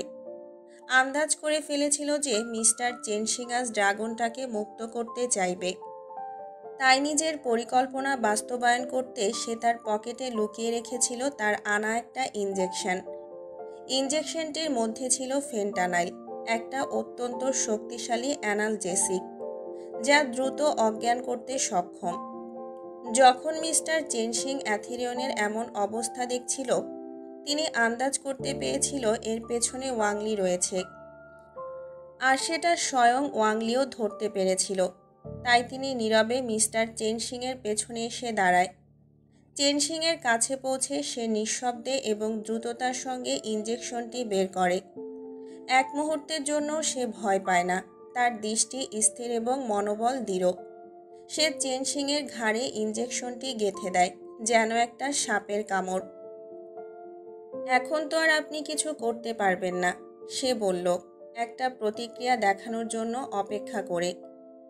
ইনজেকশনের প্রভাবে চেনসিংয়ের শরীরের শক্তি দ্রুত তলিয়ে যেতে থাকে। তার চোখে ভেসে ওঠে অবিশ্বাস, কিন্তু শরীরটাকে তখনই ধরাশায়ী করে দেয় ফেন্টানাইলের মারাত্মক প্রভাব। মিস্টার চেনসিং মুহূর্তের মধ্যেই মাথা ঝাঁকিয়ে অস্থির হয়ে পড়লেন। তার চেতনা সম্পন্ন দৃষ্টিতে কিছুই দেখতে পান না। হালকা দোলানোর পর সে আস্তে আস্তে মেঝেতে পড়ে যায়, তার চোখে বিষণ্ণতার ছাপ। এখন আর আপনি কিছুই বলতে পারবেন না। ওয়াংলি একটা জয়ের হাসি হাসে। ড্রাগনকে মুক্ত করার আর কোনো আশা নেই, কারণ ওই ড্রাগনের শক্তি আমাকে অমরত্ব লাভ করতে সাহায্য করবে। শুধু অমরত্ব নয়, আরও অনেক কিছুই ভেবে রেখেছি আমি এই ড্রাগনের শক্তি নিয়ে। একথা বলেই ওয়াংলি সঙ্গে সঙ্গে বেরিয়ে যায় ল্যাব থেকে, যেন কিছুর অস্তিত্ব নেই, তার পরিকল্পনা সফল হয়েছে। হাসপাতালের জীবাণুমুক্ত পরিবেশে মিস ঝাংকে অবজারভেশনে রাখা হয়েছে, যেখানে হাসপাতালের সাদা দেয়ালগুলো কেবল জীবন মৃত্যুর বাস্তবতাকে ঘিরে রেখেছে। ফিওনা কোথায় চলে গেল হঠাৎ, ডক্টর লিউঝান তার চিন্তায় মগ্ন। মেয়েটির ফোনটি বন্ধ, তার গতিবিধি একেবারে অজানা। লিউঝানের মন যেন একটা কলসির মতো প্রতিনিয়ত পানির ভাবনার ভারে ভারী হয়ে উঠছে। একদিকে মিস ঝাংয়ের স্বাস্থ্য, অন্যদিকে ফিওনাকে খুঁজে বের করার তাগিদ। এখনও আসছে না কেন? কি ঘটেছে মেয়েটার সাথে? এই প্রশ্নগুলোই মাথায় ঘুরছে। আতঙ্কে তিনি নিজের অস্থির হাতটা চুলের উপর চালান, যেন কিছু একটা খুঁজে পান। হাসপাতালের সাদা আলো, চিকিৎসা সরঞ্জামের শূন্যতা এবং রোগীর স্নায়বিক অবস্থার মধ্যে আটকে থাকা মানুষের কষ্ট, সব কিছুই এই মুহূর্তে লিউঝানকে আরও হতাশ করে তুলছে। আমি তাকে খুঁজে বের করব, লিউঝান মনে মনে দৃঢ় প্রতিজ্ঞ হলেন। এরই মধ্যে তার মনে একটা প্যানিকের বোধ সৃষ্টি হয়। ফিওনা, তুমি ঠিক আছো তো? লিনা লিয়া ফিওনাদের বাড়িতে প্রবেশ করে অবাক হয়ে যায়। সমস্ত বাড়ি জুড়ে নিঃশব্দতা, যেন সময় থমকে গেছে।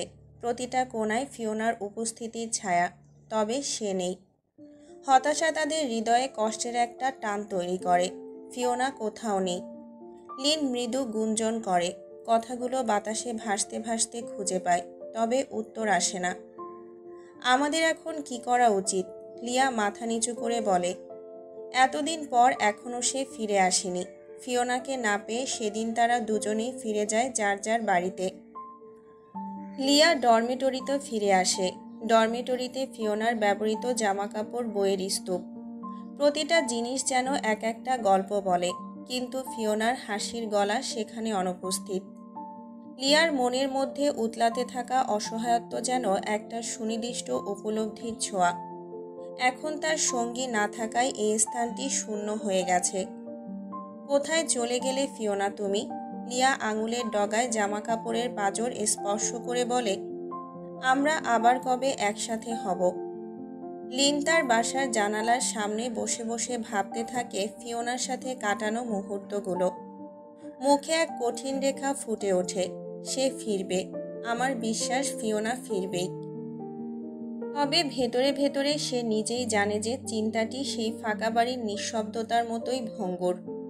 কখনো কখনো একা থাকার এই সঙ্গী মুহূর্তগুলো যতই বিরক্তিকর হোক না কেন, ফিওনার অভাবের জন্য তারা যেন অন্তরালের এক অদৃশ্য দেয়ালে বাধাপ্রাপ্ত। তাদের হৃদয়ে অতলান্ত দুঃখ এবং প্রত্যাশা ফিওনার ফিরে আসার। ফিওনা রান্নাঘরে ব্যস্ত। প্রতিটা পদে তাকে একটা নতুন পরীক্ষার সম্মুখীন হতে হচ্ছে। পুরোপুরি অচেনা এই পরিবেশ, হাতের কাছ থেকে চোখ সরানোর সুযোগ নেই। নানা ধরনের সবজি, মশলা এবং মাছের অদ্ভুত গন্ধে পরিবেষ্টিত হয়ে সে যেন এক ভিন্ন জগতে প্রবেশ করেছে।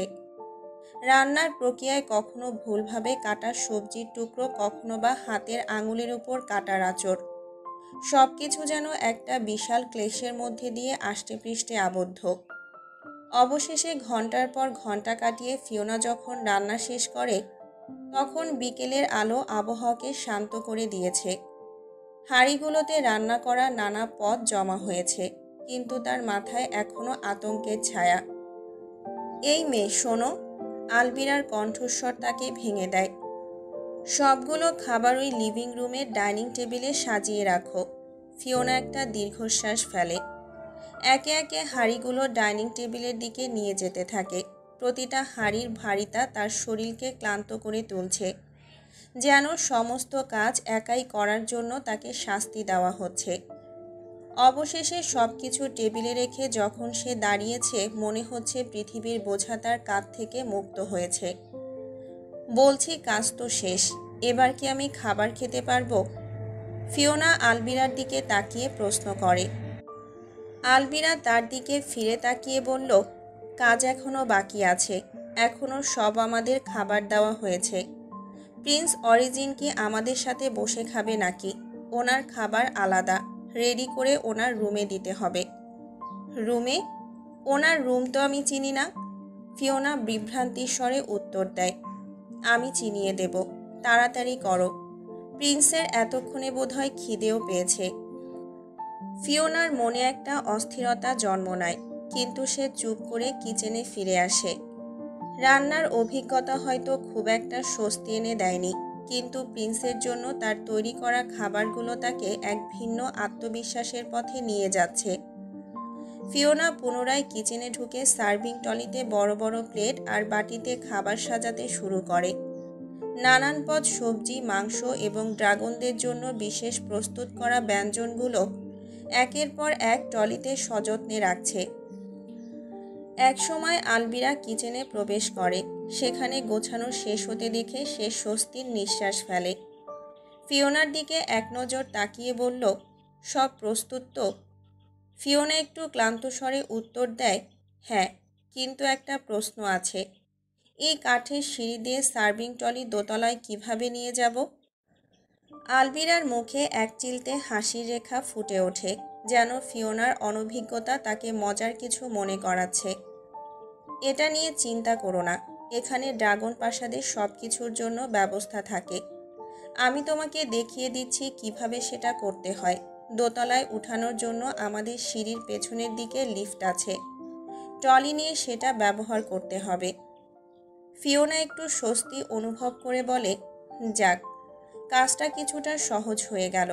তবে তাড়াতাড়ি করো, আলবিরা নির্দেশ দেয়।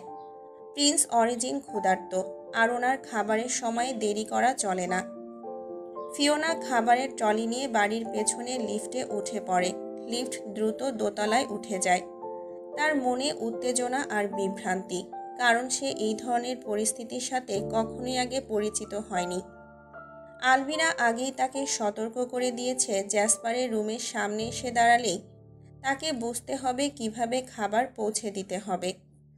লিফট থেকে নেমে করিডোর পেরিয়ে ফিওনা নিজের কক্ষ পার হয়ে শেষের দিকে পৌঁছে যায়। আলবিরার দেওয়া নির্দেশ অনুযায়ী সে দেখতে পায় একটা গ্লাসের তৈরি বিশাল কক্ষ। সম্পূর্ণ স্বচ্ছ কাচের দেয়াল, যা বাইরের দৃশ্যকে দৃষ্টিগোচর করে, কিন্তু ভেতরের কোনো কিছুকেই বাইরে থেকে বোঝা যায় না। ফিওনা একটু অবাক হয়ে থেমে যায়। ট্রলি একপাশে রেখে সে গ্লাসের চারপাশে হাত বোলাতে থাকে, যেন কোনো সিক্রেট মেকানিজম খুঁজে পেতে পারে। তার আঙুলগুলো কাচের উপর দিয়ে ধীরে ধীরে বোলাতে থাকে, কিন্তু কিছুই ঘটে না। কোনো বোতাম নেই, কোনো শব্দ নেই, এ যেন রহস্যের চূড়ান্ত বিন্দু। সে ভাবছে কিভাবে ভেতরে প্রবেশ করবে বা খাবার পৌঁছাবে। একটু হতাশ হয়ে ফিওনা একবার পেছনে তাকায়। তার মনে প্রশ্ন জাগে, এতক্ষণে যদি কোনো প্রকার ভুল হয়ে যায় তাহলে কি হবে? ফিওনা কিছুক্ষণ আগেও দ্বন্দ্বে ছিল, কাচের দেয়াল কিভাবে পার হবে, কিভাবে পৌঁছে দেবে খাবার। কিন্তু হঠাৎ পেছন থেকে এক গভীর রহস্যময় কণ্ঠ তার মনোযোগ ভেদ করে যায়। এখানে কি করছো, আমার কক্ষের সামনে? আতঙ্কের ঘোর কাটিয়ে ঘুরে দাঁড়ায় ফিওনা। তার শ্বাস এক মুহূর্তেই থেমে যায়, কারণ তার সামনে দাঁড়িয়ে আছে জ্যাসপার।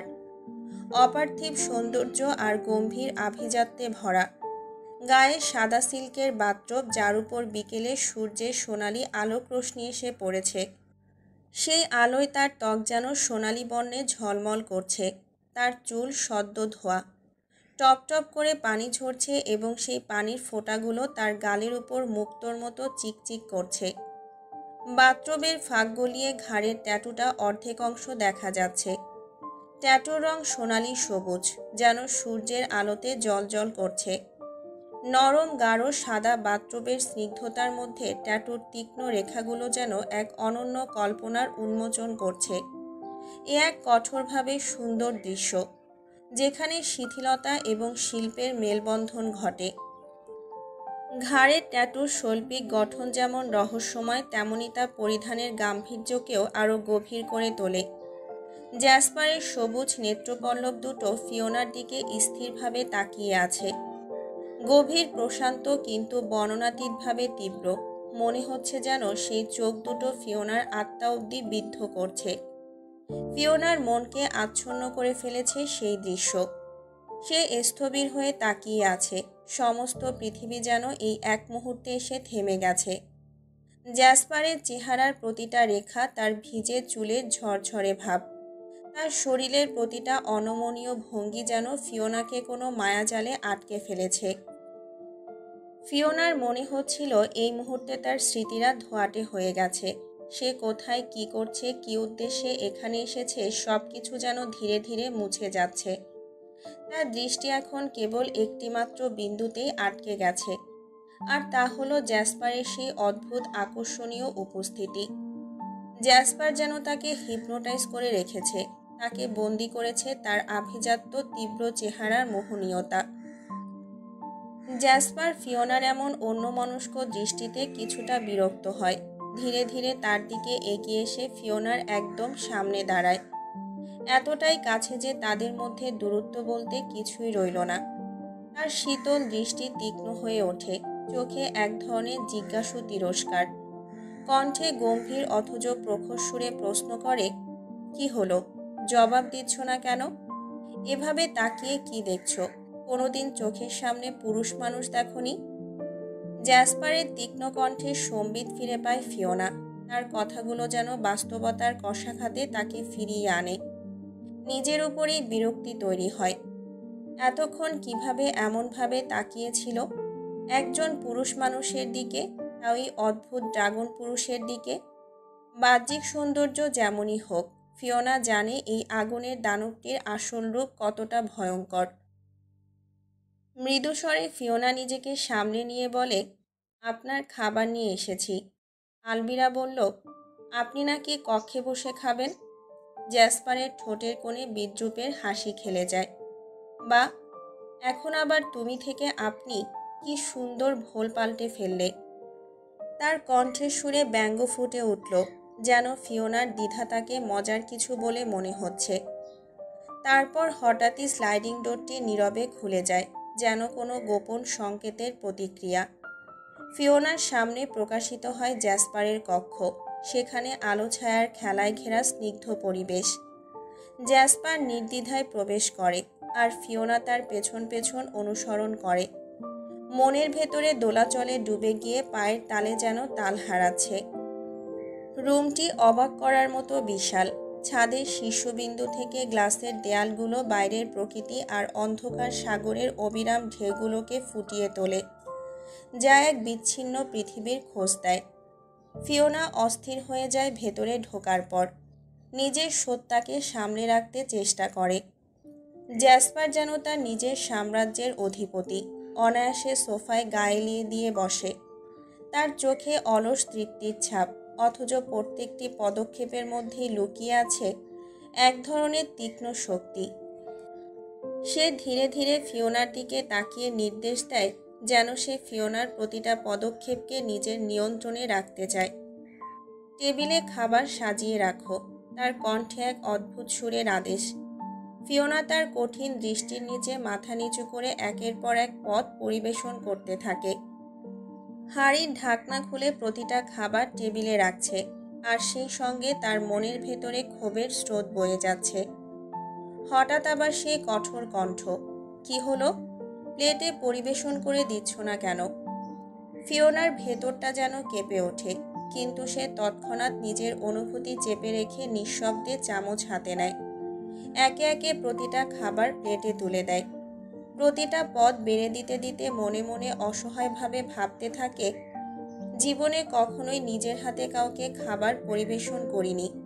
তাকে সবসময়ই পরিবেশন করে দেওয়া হয়েছে, আর আজ এই মনস্টারকে নিজ হাতে খাবার বেড়ে দিতে হচ্ছে। একই দিন এলো ফিওনার জীবনে। তার আঙুল খাবার স্পর্শ করছে, আর প্রতিটা স্পর্শে যেন একটা বিদ্রূপের অনুভূতি জেগে উঠছে।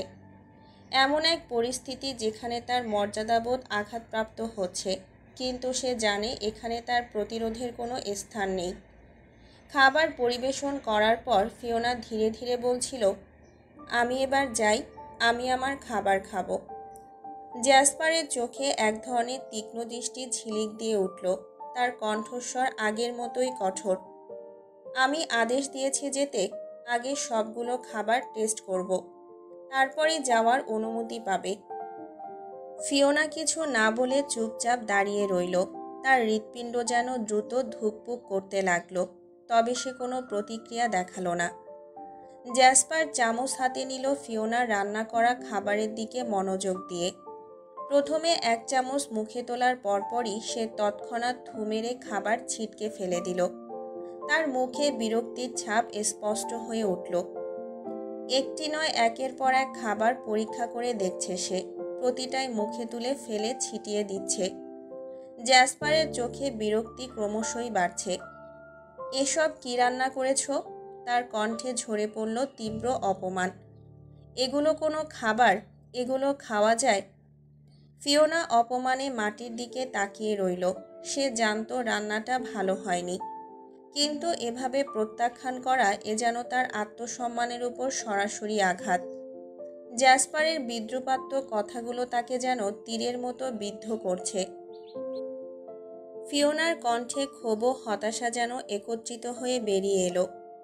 আমি তো আগেই বলেছি, আমি কোনোদিন রান্না তো দূর, কিচেনের চেহারা অবধি দেখিনি। আমার গ্রান্ডপা আমাকে এক গ্লাস পানি পর্যন্ত ঢেলে খেতে দেয়নি। জ্যাসপার একেবারে শান্ত, কিন্তু তার কথাগুলোর মধ্যে যেন তীব্রতা ছিল। শোনো, তোমার বাড়িতে তুমি কিভাবে ছিলে না ছিলে এটা আমার দেখার বিষয় না। তুমি এখন আমার হাউসে বন্দি হয়ে আছো। আমার সার্ভেন্ট হিসেবে তোমাকে রেখেছি, তাই আমি যা বলবো, যেভাবে বলবো সেভাবেই থাকবে। তার কণ্ঠের কঠোরতা ফিওনাকে আরও বেশি অসহায় মনে করিয়ে দিল। আর এসব খাবার খাওয়া সম্ভব নয়। যাও, এখনই নিয়ে যাও এসব। অন্য ব্যবস্থা করছি তোমার জন্য। এখন চোখের সামনে থেকে নিয়ে যাও এসব ফালতু খাবার। জ্যাসপার সোফা থেকে উঠে দাঁড়ায়। তার উচ্চতা এবং আধিপত্যপূর্ণ উপস্থিতি পুরো ঘরকে ভরিয়ে দেয়। ফিওনা কাঁপা কাঁপা হাতে সবকিছু পুনরায় ট্রলিতে রাখতে শুরু করে। প্রতিটা পদক্ষেপে তার আত্মবিশ্বাসের ভেঙে পড়া যেন স্পষ্ট হয়ে ওঠে। তার মন কেমন করছে, যেন এই সব কিছুই তার অক্ষমতার প্রতীক। এতদূর এসে সে জানতে পারল যে তার চেষ্টা, তার পরিশ্রম সব কিছুই অর্থহীন হয়ে গেছে। সব খাবার আবারও ট্রলিতে তুলে নিতে নিতে ফিওনা মনে মনে নিজেকে বলল, এটাই আমার জীবন। ফিওনা খাবারের ট্রলি নিয়ে তৎক্ষণাৎ বেরিয়ে যায় জ্যাসপারের কক্ষ থেকে। ফিওনা চলে যাওয়ার সাথে সাথেই জ্যাসপার মনে মনে ভাবে, এই বোকা মানবী মেয়েটা আসলে পারেটা কি? কিছুই পারে না। মনে মনে আওড়ায় জ্যাসপার। তার কণ্ঠে এক ধরনের বিদ্রুপপূর্ণ স্বর ছিল।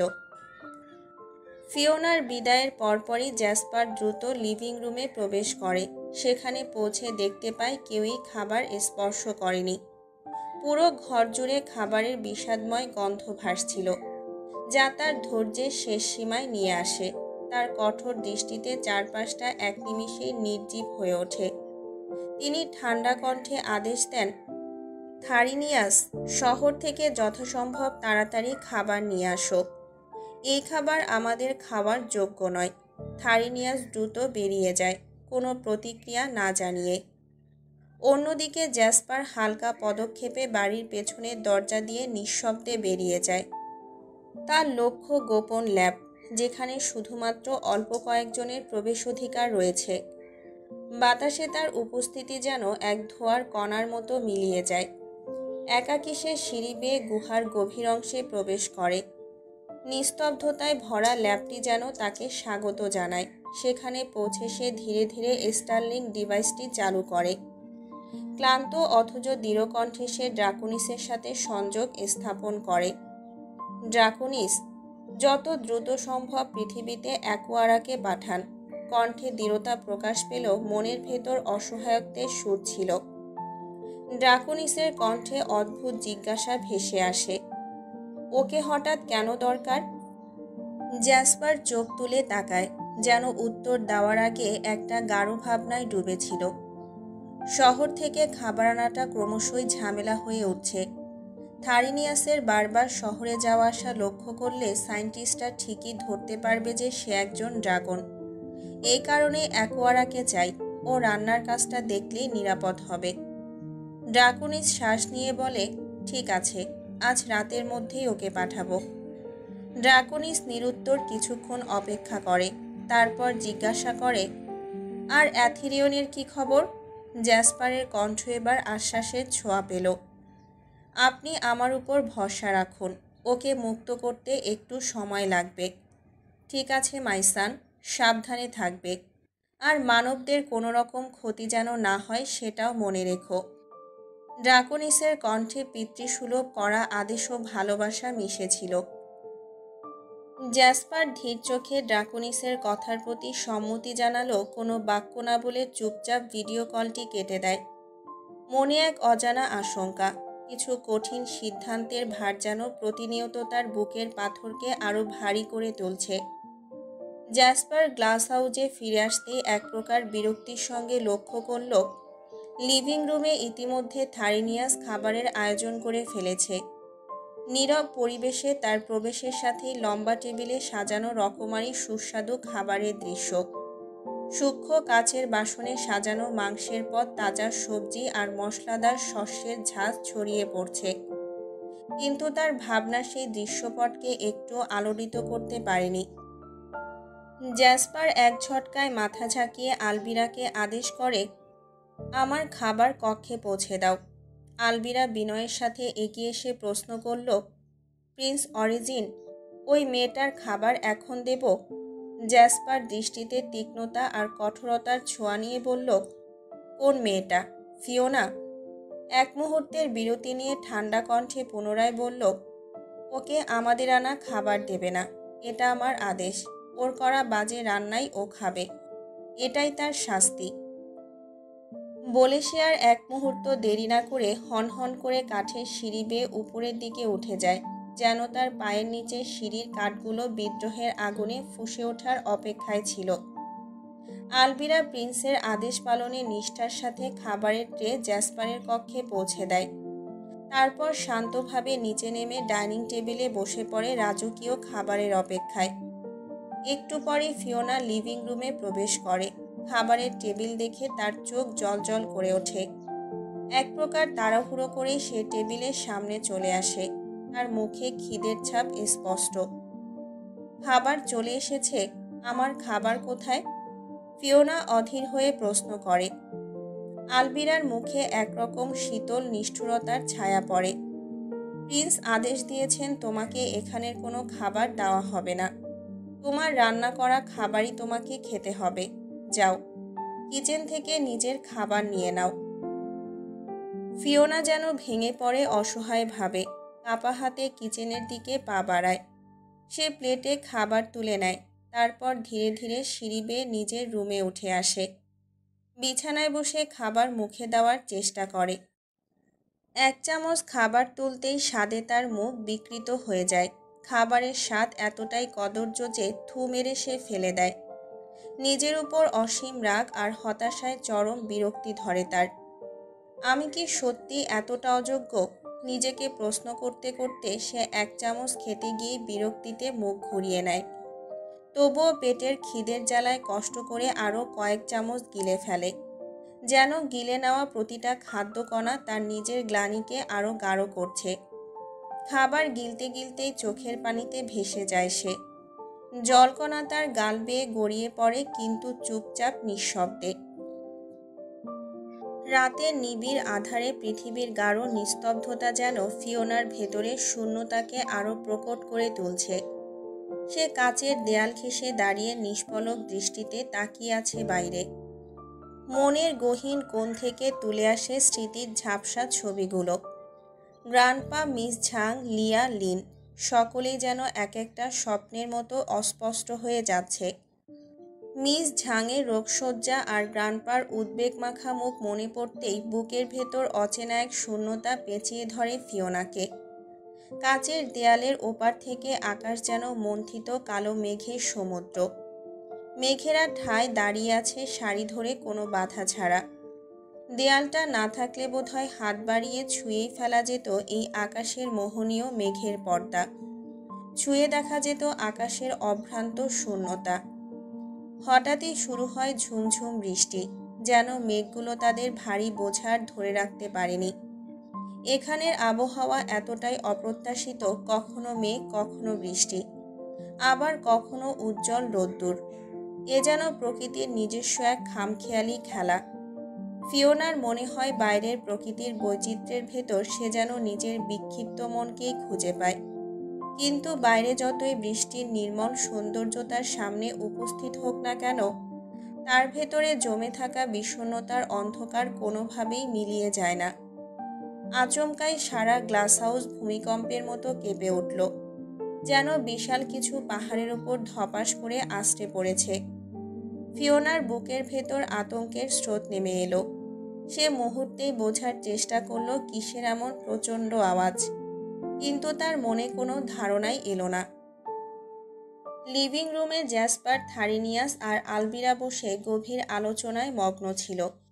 ঠিক তখনই হালকা পদশব্দে গ্লাস হাউসে প্রবেশ করল অ্যাকুয়ারা। থারিনিয়াস সাড়া দিয়ে উঠল, প্রিন্স অরিজিন, অ্যাকু তো এসে গেছে। জ্যাসপার তাকালো, শক্ত পাথরের মতো দৃষ্টি দিয়ে অ্যাকুয়ারাকে দেখল, আর অ্যাকুয়ারা ধীর পায়ে এগিয়ে এসে সম্মান প্রদর্শন করল মাথা নুইয়ে। প্রিন্স অরিজিন, অ্যাকুয়ারা বলল, আপনি আমাকে তলব করেছেন হঠাৎ? কিং ড্রাকোনিস বললেন রান্নার কাজে আমাকে নিয়োজিত করতে চান। জ্যাসপার তার গভীর কণ্ঠে উত্তর দিল, হ্যাঁ অ্যাকুয়ারা, যতদিন আমরা পৃথিবীতে আছি রান্নার দায়িত্ব তোমার উপর, তবে একা নয়। এখানে আরেকজন আছে, তুমি কেবল রান্না করবে, আর বাকি সব কাজ কাটা ধোয়া প্রস্তুতি ও করবে। অ্যাকুয়ারা অবাক হয়ে প্রশ্ন করল, কার কথা বলছেন প্রিন্স? জ্যাসপার ঠান্ডা কণ্ঠে বলল, আছে একজন, বোকা দুর্বল মানবী। মানবী? অ্যাকুয়ারা বিস্ময়ে ভ্রু কুঁচকে বলল, এই হাউসে কোনো মানুষের আগমন? জ্যাসপার বিরক্ত চোখে তাকিয়ে বলল, অ্যাকুয়ারা, বেশি কথার বেশি প্রশ্ন আমি একদমই পছন্দ করি না। শুধু আমার আদেশ মেনে কাজ করো, বাকিটা নিয়ে চিন্তা করার প্রয়োজন নেই। অ্যাকুয়ারা মাথা নত করে সম্মতি জানালো, যেন প্রিন্সের প্রতিটা কথা ছিল শিলালিপির মতো অবিচল এবং চূড়ান্ত। জ্যাসপার গম্ভীর চেহারায় ধীর পায়ে উঠে দাঁড়ালো। তার চোখ আলবিরার দিকে নিবদ্ধ। ঠান্ডা কণ্ঠে বলল, আলবিরা, অ্যাকোয়ারাকে ওই মেয়েটার কক্ষে নিয়ে যাও, দেখিয়ে দাও তাকে, আর ওকে জানিয়ে দিও যে তার কাজ কি হবে আগামীকাল থেকে। তার কণ্ঠে আদেশের কঠোরতা, যা কোনো প্রশ্নের অবকাশ রাখে না। এক মুহূর্তের জন্য থেমে না থেকে জ্যাসপার হনহন করে সরে গেল, কাঠের সিঁড়ি বেয়ে উপরের দিকে তার ব্যক্তিগত কক্ষে যাওয়ার জন্য। জ্যাসপারের প্রতিটা পদক্ষেপ যেন স্থির এবং স্থিরতায় শৃঙ্খলাবদ্ধ এক অনড় কর্তৃত্বের প্রতিচ্ছবি, যেন পাহাড়ের গহ্বরের ভেতর থেকে ধীরে ধীরে এগিয়ে আসছে এক কঠিন পাথরের প্রবাহ। তার মুখের অভিব্যক্তি শীতল, নিঃশব্দে তুষারমণ্ডিত পাহাড়ের শীর্ষের মতো নিঃসংকোচ, যেখানে অনুভূতির কোনো চিহ্ন নেই, কেবল আদেশের শক্তি বিদ্যমান। মিস্টার চেনসিংয়ের চোখ পিটপিট করে খুলে এলো। ধূসর আলোর আভায় ধীরে ধীরে দৃষ্টিশক্তি ফিরে আসতে লাগলো। সামনে যা দেখতে পাচ্ছে তা অস্বচ্ছ, অস্পষ্ট। চেতনা ফিরে আসার সঙ্গে সঙ্গেই টের পেলেন তার শরীর শক্তভাবে চেয়ারের সঙ্গে বাঁধা। পায়ের নিচে মেঝের শীতলতা যেন হাড় পর্যন্ত ঠান্ডা করে দিচ্ছে। তিনি শরীর ঝাঁকাতে চেষ্টা করলেন, কিন্তু প্রতিটা ধাক্কায় বোঝা গেল শিকলগুলো মজবুত, যেন তার চারপাশে লোহার বেড়ি জড়িয়ে দিয়েছে কেউ। কক্ষটি যেন অসীম খালি, সাদা দেয়ালের চারপাশে কোনো আসবাবপত্র নেই, যেন অন্তহীন শূন্যতার মধ্যে আটকে পড়েছেন। চেনসিংয়ের নিঃশ্বাস ভারী হয়ে এলো, তার কপালে ঘাম জমেছে, কিন্তু তিনি কোনো উপায় খুঁজে পাচ্ছেন না। শিকলগুলো এতটাই শক্ত যেন কোনো প্রাচীনকাল থেকে ওগুলো অস্তিত্বে আছে, অবিচল, অমোচনীয়। মনের মধ্যে আচমকাই সমস্ত ঘটনা ভেসে উঠল। ওয়াংলির প্রতারণা, বিশ্বাসঘাতকতা, প্রতিটা ভাবনা যেন বিষের মতো প্রবাহিত হচ্ছে তার রক্তে। হঠাৎ করেই তার ধৈর্যের বাঁধ ভেঙে গেল। তিনি সশব্দে চিৎকার করে উঠলেন, ওয়াংলি, বিশ্বাসঘাতক বেঈমান, কোথায় তুই? সামনে আয়, দেখিয়ে যা তোকে। চেনসিংয়ের কণ্ঠ প্রতিধ্বনিত হলো শূন্য কক্ষে, যেন একা বনের মাঝে দাঁড়িয়ে চিৎকার করছে। কিন্তু উত্তর এলো না, কেবলই নিঃশব্দের প্রতিধ্বনি। কক্ষের সাদা দেয়ালগুলো যেন তার কান্নার সাক্ষী হয়ে দাঁড়িয়ে আছে, এক চিলতে রহস্যময়তা আর মরণশীল ভয়ের আবেশে ঢাকা। ডক্টর লিউঝান ধীরে ধীরে চেনসিংয়ের বাড়ির দিকে এগিয়ে আসে। মনটা কিছুটা ভারাক্রান্ত। মিস্টার চেনসিংয়ের কাছ থেকে ফিওনার কোনো খোঁজ পেতে এসেছিল। দরজায় কড়া নাড়ল, কিন্তু উত্তর এলো না। বাড়ি খাঁ খাঁ করছে, কোনো মানুষের সাড়া নেই। কিছুক্ষণ অপেক্ষা করে ল্যাবের দিকে রওনা দিল। মনের মধ্যে শঙ্কার মেঘ জমাট বাঁধছে। এতক্ষণে দেখা হয়ে গেল ওয়াংলির সাথে। ওয়াংলি বিস্ময় ভরা কণ্ঠে বলে উঠলেন, এ কি লিউঝান, তুমি এখানে? গ্র্যান্ডপা? লিউঝান কিছুটা অস্বস্তি নিয়ে বলল, আমি তো এসেছিলাম মিস্টার চেনসিংয়ের সাথে দেখা করতে, জানতে ফিওনার কোনো খোঁজ পেয়েছেন কিনা। ওয়াংলি এক মুহূর্ত থেমে বললেন, ও হ্যাঁ, পেয়েছে। লিউঝান উত্তেজিত হয়ে জিজ্ঞাসা করল, সত্যি? কোথায় ফিওনা? ওয়াংলি কিছুটা স্থির কণ্ঠে বললেন, ফিওনা একটা বিশেষ কাজে তার খালার বাসায় গিয়েছে হঠাৎ করেই, গ্রিসে। মিস্টার চেনসিং ওখানে গেছেন কালকে ফিওনাকে আনতে। লিউঝান কিছুটা স্তম্ভিত হলো। ও, কিন্তু কোনো কিছুই বলল না তো আমাকে মিস্টার চেনসিং। আর মিস ঝাং তো এখনও হাসপাতালে, তার কি হবে? ওয়াংলি কিছুটা নির্লিপ্তভাবে বললেন, হয়তো চেনসিং সুযোগ পায়নি তোমাকে বলার। তুমি মিস ঝাংয়ের চিকিৎসা চালিয়ে যাও, চেনসিং আর ফিওনা দ্রুতই ফিরে আসবে। লিউঝান মাথা নত করে বলল, ঠিক আছে গ্র্যান্ডপা, তবে কেন জানি মনে শান্তি আসছে না। ওয়াংলি এক হালকা হাসি দিয়ে বললেন, এটাই তো মানুষের জীবন, কিছু না কিছু বোধহয় সর্বদা আমাদের অস্থির করে রাখে। লিউঝান প্রস্থান করে, কিন্তু তার অন্তরে উদ্বেগের বীজ বপন করে দিয়ে যায় এই কথোপকথন। ফিওনার জন্য মনটা এখনো আনচান করছে, মুখের কথায় শান্তি আসছে না, যতক্ষণ না চোখে দেখে নিশ্চয়তা মেলে। ফিওনা তখনও নিরুদ্বেগ ভঙ্গিতে কাচের দেয়াল ঘেঁষে দাঁড়িয়ে থাকে। বাইরের দৃশ্য তার চোখে যতটা স্থির, মন ততটাই প্রগাঢ় নিঃসঙ্গ। আচমকা দরজা স্লাইডিংয়ের শব্দে খুলে গেল, কিন্তু ফিওনা কোনো প্রতিক্রিয়া দেখালো না। নীরবতার মধ্যে কক্ষে প্রবেশ করলো আলবিরার সঙ্গে আরেকজন। আলবিরা কণ্ঠে একরকম তাচ্ছিল্যের সুর নিয়ে বলল, এই যে মেয়ে, বাইরে কি দেখছো এতক্ষণ ধরে? ফিওনা ধীরে ধীরে ঘুরে দাঁড়ালো, চোখে বিস্ময়। তার সামনে দাঁড়িয়ে আছে এক অপরিচিত মেয়ে। গায়ের রং তুষারের ন্যায় শুভ্র আর চুলের রং আকাশের মতো নীল। চোখে অতলান্ত মহাসাগরের গভীরতা। ফিওনা কিছুই বলতে পারল না। বাকশক্তি যেন হারিয়ে গেছে। আলবিরা ঠোঁট কামড়ে বিরক্তির ছাপ রেখে বলল, শোনো মেয়ে, ও হচ্ছে অ্যাকোয়ারা ড্রাগন। ও এসেছে রান্নার জন্য। তবে মনে রেখো, রান্নার বাইরে সমস্ত কাজ তোমার দায়িত্ব। অ্যাকোয়ারা শুধুমাত্র রান্না করবে, আর যা পারো না ও সব দেখিয়ে দেবে। এখন কি বোঝা গেছে? ফিওনা জবাব দিল না। মুখে কিছু বলার শক্তি যেন কোথাও হারিয়ে ফেলেছে। আলবিরার চোখে বিরক্তি চেপে বসেছে, কিন্তু সে তা প্রকাশ করল না। কয়েক মুহূর্ত ফিওনার দিকে তাকিয়ে থেকে শেষে হালকা শ্বাস ফেলে বলল, ঠিক আছে অ্যাকোয়ারা, তুমি এবার এই মেয়েটাকে নিয়ে রাতের খাবারের আয়োজন শুরু করো। এটা বলেই আলবিরা ঘুরে দাঁড়ালো, নীরবে কক্ষ থেকে বেরিয়ে গেল। ফিওনার চোখে প্রশ্ন, মনের অস্থিরতা যেন বেড়ে গেল। তার সামনে দাঁড়িয়ে থাকা অ্যাকোয়ারা যেন এই অজানা জীবনের নতুন অধ্যায়ের আরেকটা উপাখ্যান। অ্যাকোয়ারা নিঃশব্দে ফিওনার সামনে এগিয়ে এসে দাঁড়ায়, তার মুখে অমায়িক হাসির আভাস। হাই, আমি অ্যাকোয়ারা নীল ড্রাগন সদস্য। তোমার নাম কি? তার কণ্ঠে এক ধরনের অদ্ভুত মাধুর্যতা ফুটে ওঠে। ফিওনা কিছুটা ইতস্তত করে বলল, আমার নাম এলিসন ফিওনা। অ্যাকোয়ারা ঠোঁটের কোণে একটা হাসি উকি দেয়। বাহ, তোমার নামটা ঠিক তোমার মতোই সৌন্দর্যে ভরা। ফিওনা অবাক হয়ে যায়। এটাই প্রথমবার যখন কোনো ড্রাগন তার সঙ্গে এত কোমল ও স্নিগ্ধ ভাষায় কথা বলছে।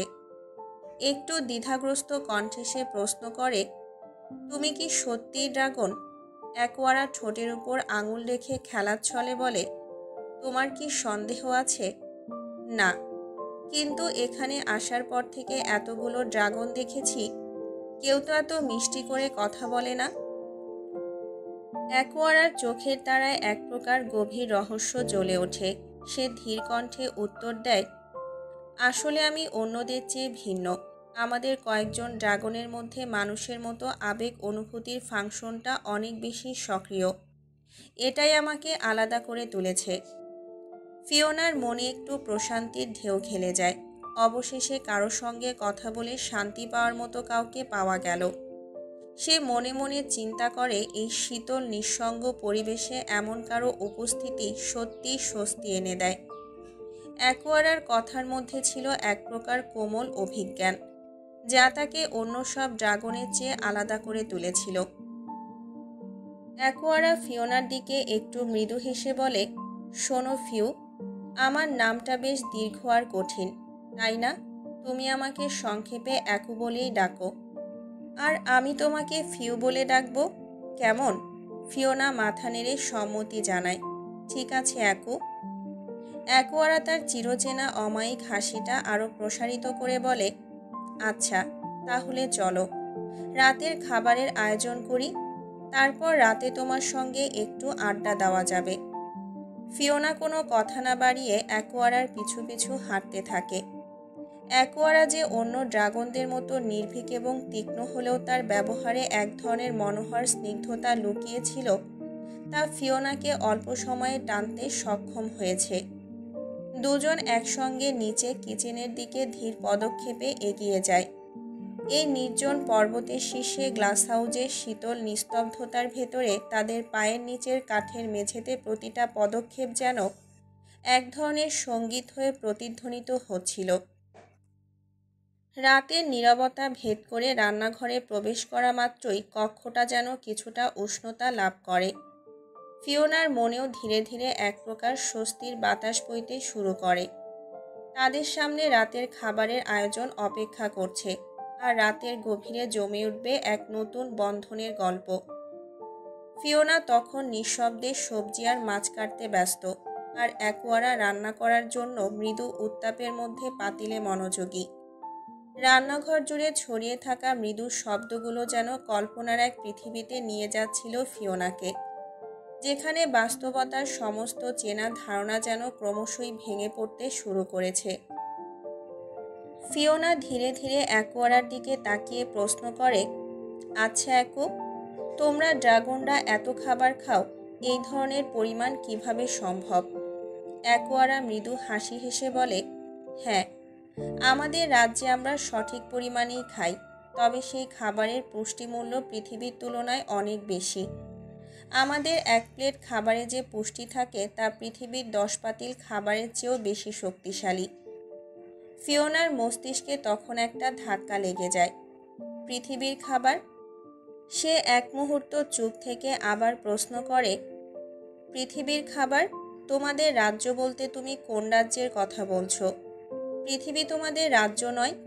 অ্যাকোয়ারা তখন ফিওনার দিকে তাকিয়ে একটা মৃদু বিরক্তি নিয়ে বলে, বোকা মেয়ে, তুমি কি বলছো? পৃথিবী থেকে তো ড্রাগন কবেই বিলুপ্ত হয়ে গেছে। আমরা তো ভেনাস থেকে এসেছি। ফিওনার মুখ থেকে নিঃশব্দে একটা ছোট্ট শ্বাস বেরিয়ে আসে। তার চোখ বিস্ফোরক দৃষ্টিতে অ্যাকোয়ারার মুখের দিকে স্থির হয়ে আছে। হাত থেকে সবজি কাটার ছুরি পড়ে যায় ফ্লোরে। শব্দটি রান্নাঘরের নির্জনতাকে ভেঙে দেয়, আর ফিওনার মনে দুলে ওঠে। এই নতুন সত্য যেন তার সমগ্র বিশ্বাস কাঠামোকে ছিন্ন ভিন্ন করে দিচ্ছিল। ফিওনার ঠোঁট কাঁপতে কাঁপতে বেরিয়ে এলো একটা প্রশ্ন, গলার স্বর একেবারে শীতল, তোমরা সবাই ভেনাস থেকে এসেছো? অ্যাকোয়ারা নির্দ্বিধায় বলল, হ্যাঁ, পুরো ভেনাসটাই ড্রাগনের রাজ্য। ফিওনার শরীর জুড়ে বিদ্যুতের মতো কেঁপে উঠল। ভেনাস, যে গ্রহের দিকে সে ছোটবেলা থেকে অপার মুগ্ধতায় চেয়ে থেকেছে, সেই উজ্জ্বল নক্ষত্রময় স্বপ্নের জগৎ, অথচ এখন অ্যাকোয়ারার মুখ থেকে বেরিয়ে আসা এই নির্মম সত্য যেন সেই স্বপ্নকে কঠিন বাস্তবতার শিকলে বন্দি করে ফেলেছে। ভেনাস, যেখানে সে কল্পনা করত শান্তি, সৌন্দর্য আর অপার্থিব আলোর উপস্থিতি, সেখানে জ্যাসপারের মতো ফায়ার মনস্টারদের রাজত্ব। ফিওনার কল্পনার ভেঙে যাওয়া টুকরোগুলো তার মনের গভীরে বেজে উঠতে লাগল। সেই স্বপ্নের উজ্জ্বল ভেনাস, যা তার চোখে আলোকিত থাকত, এখন এক অদৃশ্য অন্ধকারে ডুবে যাচ্ছে, যেখানে ভয়ঙ্কর ড্রাগন রাজ্যের ছায়া সর্বত্র বিরাজমান। ফিওনার হৃদয় থেকে যেন সমস্ত রং ধীরে ধীরে হারিয়ে যাচ্ছে। তার চোখের সামনে যেন একটা নতুন দুনিয়া খুলে যাচ্ছে, একটা অচেনা, হিংস্র আর আগুনে পুড়ে যাওয়া দুনিয়া। ফিওনা আবারও কাপা গলায় প্রশ্ন করল, তাহলে তোমরা পৃথিবীতে কেন এসেছো? অ্যাকোয়ারা গভীর এক নিঃশ্বাস নিল, যেন প্রাচীন এক ইতিহাস বয়ে আনছে তার মনে। কারণ আমাদের প্রিন্সের ভাই আমাদের ড্রাগন সদস্য অ্যাথিরিয়নকে পৃথিবীর কোনো এক বিজ্ঞানী বন্দি করে রেখেছে। তাকে উদ্ধার করতেই আমরা এসেছি। এই কথা শুনে ফিওনার মনের ভেতর গভীর এক চিন্তার ঢেউ উঠল। জ্যাসপার বারবার এই বন্দিত্বের কথাই বলেছে, কিন্তু তার গ্র্যান্ডপা, বিশ্ববিখ্যাত বিজ্ঞানী মিস্টার চেনশিং, এমন কাজ করতে পারেন? তার গ্র্যান্ডপা কখনই এমন নিষ্ঠুর কাজ করবেন না। নিশ্চয়ই কোনো কারণ আছে। হয়তো এই ড্রাগন পৃথিবীর মানুষের উপর আক্রমণ চালিয়েছে, নয়তো এত বড় বিজ্ঞানী এমন কাজ করতে পারে না। ফিওনার বিশ্বাস করতে ইচ্ছে হলো না, কিন্তু একই সঙ্গে সন্দেহের বীজটাও যেন মাথাচাড়া দিচ্ছে। জ্যাসপার প্রতিবার বলেছে, আমার ভাইকে মুক্ত করলেই তোমার মুক্তি মিলবে। খাবারের প্রস্তুতির তুমুল ব্যস্ততার মধ্যে হঠাৎ করে কিচেনের প্রবেশপথে আলবিরার উপস্থিতি যেন গম্ভীর এক ছায়া ফেলল। তার পদক্ষেপের শব্দ যেন মেঝেতে ধ্বনিত হলো, আর চোখের এক কোণে ফিওনা দেখল তাকে। মুখে কঠোর এক নির্দেশের ভাব ফুটে উঠেছে। এই অ্যাকোয়ারা, শোনো। আলবিরার কণ্ঠ শীতল অথচ কর্তৃত্বপূর্ণ। প্রিন্সের কফিটা তৈরি করে ফিওনাকে দিয়ে পাঠাও। অ্যাকোয়ারা মাথা নত করল, তার চোখে অবিচল দৃঢ়তা। হ্যাঁ আলবিরা, আমি এখনই কফি তৈরি করছি। আলবিরার উপস্থিতি মেঘাচ্ছন্ন পরিবেশের মতোই ছিল, তীক্ষ্ণ, ওজনদার এবং নীরব সম্মতি দাবি করে। ফিওনা তাকিয়ে রইল। প্রত্যেকের আচরণের মাঝে এক অদ্ভুত শৃঙ্খলা ও কঠোর নিয়মের ছাপ, যেন সব কিছুই এক নিখুঁত কৌশলের অধীন। অ্যাকোয়ারার হাত দ্রুত কফির বয়ামে নড়ে উঠল। আলবিরার নির্দেশ ছিল প্রায় অসহ্য, কিন্তু তার প্রতিটা কথার ভেতর ছিল এক অনুচ্চারিত আদেশ, কঠোর নিয়মানুবর্তিতার দাবি। অ্যাকোয়ারা নিঃশব্দে একটা সসপ্যানে পানি গরম করতে দিল। ধোঁয়া ধীরে ধীরে পাকিয়ে উঠতে শুরু করল। অন্যদিকে সে দক্ষ হাতে সুমাত্রা কফি বিনগুলোকে কফি গ্রাউন্ডারে নিয়ে পিষতে লাগলো। বড় আকারের দানাগুলো ক্রমেই মিহি গুঁড়োয় পরিণত হলো। বিশেষ যত্নে এগুলো পেশা হচ্ছিল, যেন প্রতিটা বিন থেকে তার গভীর এবং ঘন গন্ধটুকু আদায় করা হয়। ফিওনার দিকে তাকিয়ে অ্যাকোয়ারা বলল, কফি মেকারে এগুলো দাও ফিউ। প্রিন্সের জন্য সুমাত্রা ডার্ক রোস্ট কফি তৈরি করো। এই সুমাত্রা কফি ওনার প্রিয়, তবে মনে রেখো, দুধ দেবে কিন্তু চিনি একদমই না। ফিওনার তখন মনের গভীরে একটা পুরনো স্মৃতি জেগে উঠল। সেই দিন যখন জ্যাসপার তাকে নিয়ে কফি শপে গিয়েছিল, ঠিক এই একই কফিটা অর্ডার করেছিল। কিছুক্ষণ তার মন সেই দৃশ্যের স্মৃতিতে হারিয়ে গেল। কি হলো ফিউ? অ্যাকোয়ারা কৌতূহলী দৃষ্টিতে প্রশ্ন করল। তাড়াতাড়ি করো, কফি মেকারে ঢালো এগুলো। ফিওনা ধীরে ধীরে কফি মেকারের সামনে চলে এলো। মনের ভেতরে অসহ্য একটা ভাবনা খেলা করছিল। কি ভয়ঙ্কর গন্ধ! এটার মধ্যে আবার চিনি ছাড়া কিভাবে পান করে জ্যাসপার? মনের সেই গোপন কথাগুলো আওড়াতে আওড়াতে সে কফিটা তৈরি করতে শুরু করলো। ফিওনার হাতে কফির মগ, ধীরে ধীরে শিরদাঁড়া বেয়ে শীতল স্রোত বয়ে যাচ্ছে। সে স্থির দাঁড়িয়ে আছে, দৃষ্টিতে দ্বিধার ছাপ। অ্যাকোয়ারা এক দৃষ্টিতে তার দিকে তাকিয়ে বলে উঠল, কি হলো ফিউ? দাঁড়িয়ে আছো কেন? যাও, প্রিন্সের কক্ষে দিয়ে এসো কফিটা। ফিওনার কণ্ঠে অজান্তেই অনিচ্ছার আভাস ফুটে উঠল। আমাকেই যেতে হবে? অ্যাকোয়ারা হালকা হাসি দিয়ে জবাব দিল, হ্যাঁ। আলবিরার কথা মনে নেই? আমার কাজ শুধু রান্না, আর প্রিন্সের আদেশকে আমি উপেক্ষা করতে পারবো না ফিউ। এটা তোমাকেই করতে হবে। ফিওনার বুকের ভেতর এক অজানা অস্থিরতা যেন ছটফট করে উঠল। জ্যাসপারের সামনে আবার যেতে হবে।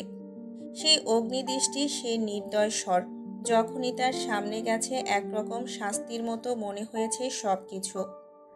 কি জানি এবার কি অপেক্ষা করছে। অ্যাকোয়ারা আবারও বলল, কি হলো ফিওনা? এত ভাবছ কেন? ফিওনা হালকা কাপা গলায় বলল, না কিছু না, যাচ্ছি। কফির মগটা শক্ত করে ধরে ফিওনা ধীরে ধীরে কাঠের সিঁড়ি বেয়ে উপরের দিকে উঠল। প্রতিটা পদক্ষেপে যেন অজানা শঙ্কার মেঘ জমতে লাগলো। করিডোরটা শুনশান, নিঃশব্দ। ফিওনার পায়ের আওয়াজই যেন এমন খা খা নির্জনতার মধ্যে সবচেয়ে কর্কশ শব্দ হয়ে উঠছিল। ফিওনা জ্যাসপারের কক্ষের সামনে এসে দাঁড়ালো। মনে হচ্ছিল এটাই যেন তার জীবনের সবচেয়ে অস্বস্তিকর মুহূর্ত। কিভাবে ভেতরে প্রবেশ করবে সে নিজেই জানে না। দরজায় নক করার সাহস তার নেই, অথচ দরজাটিও অদৃশ্য, যেন স্বপ্নের মতোই গায়েব হয়ে গেছে। চুপচাপ দাঁড়িয়ে থাকা অবস্থায় ফিওনার চিন্তায় একাধিক সম্ভাবনা দানা বাঁধছিল। কিন্তু হঠাৎই যেন কোনো জাদুর ছোঁয়ায় স্লাইডিং দরজাটি আপনা আপনি খুলে গেল। চোখের সামনে উন্মোচিত হলো জ্যাসপারের কক্ষ, যার দেয়ালগুলো কাচের মতো স্বচ্ছ এবং পোক্ত। অন্যপক্ষে জ্যাসপার দাঁড়িয়েছিল কাচের দেয়ালের সামনে উল্টো দিকে ঘুরে। যখন ফিওনা কক্ষের সামনে পৌঁছালো, ঠিক তখনই তার উপস্থিতির সংকেত এলো জ্যাসপারের কাছে। ভেতর থেকে জ্যাসপার ফিওনাকে দেখে নিল। এই কক্ষের ভেতর থেকে বাইরের দৃশ্য সবসময় পরিষ্কার, যেন সময়ের সীমানা মুছে গেছে। ভীতির পাঁজরে ধরা পড়ে ফিওনার কাপা হাতে ধীরে ধীরে কক্ষের ভেতরে প্রবেশ করা। প্রতি পদক্ষেপে তার হৃদস্পন্দন যেন দ্রুত গতিতে বাজতে লাগল। এই স্থান, এই ব্যক্তির অগ্নিশর্মা উপস্থিতি, সব কিছু মিলে এক অদ্ভুত আকর্ষণ তৈরি করছে। মনে হচ্ছিল এখানকার বাতাসে যেন বিদ্যুতের স্রোত বইছে। জ্যাসপার তখনও উল্টো দিকে ঘুরে দাঁড়ানো।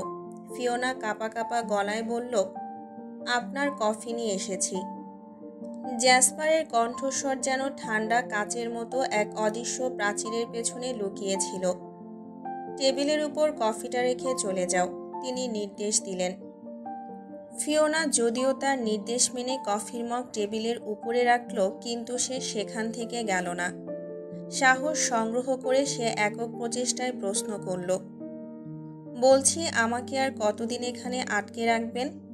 জ্যাসপার এরূপ প্রশ্ন শুনে সঙ্গে সঙ্গে ঘুরে তাকালো। প্যান্টের পকেটে 2 হাত গুজে রাখা তার ভঙ্গি যেন একটা বাঘের মতো, কিন্তু কৌতূহল নিয়েও সে প্রস্তুত যেন।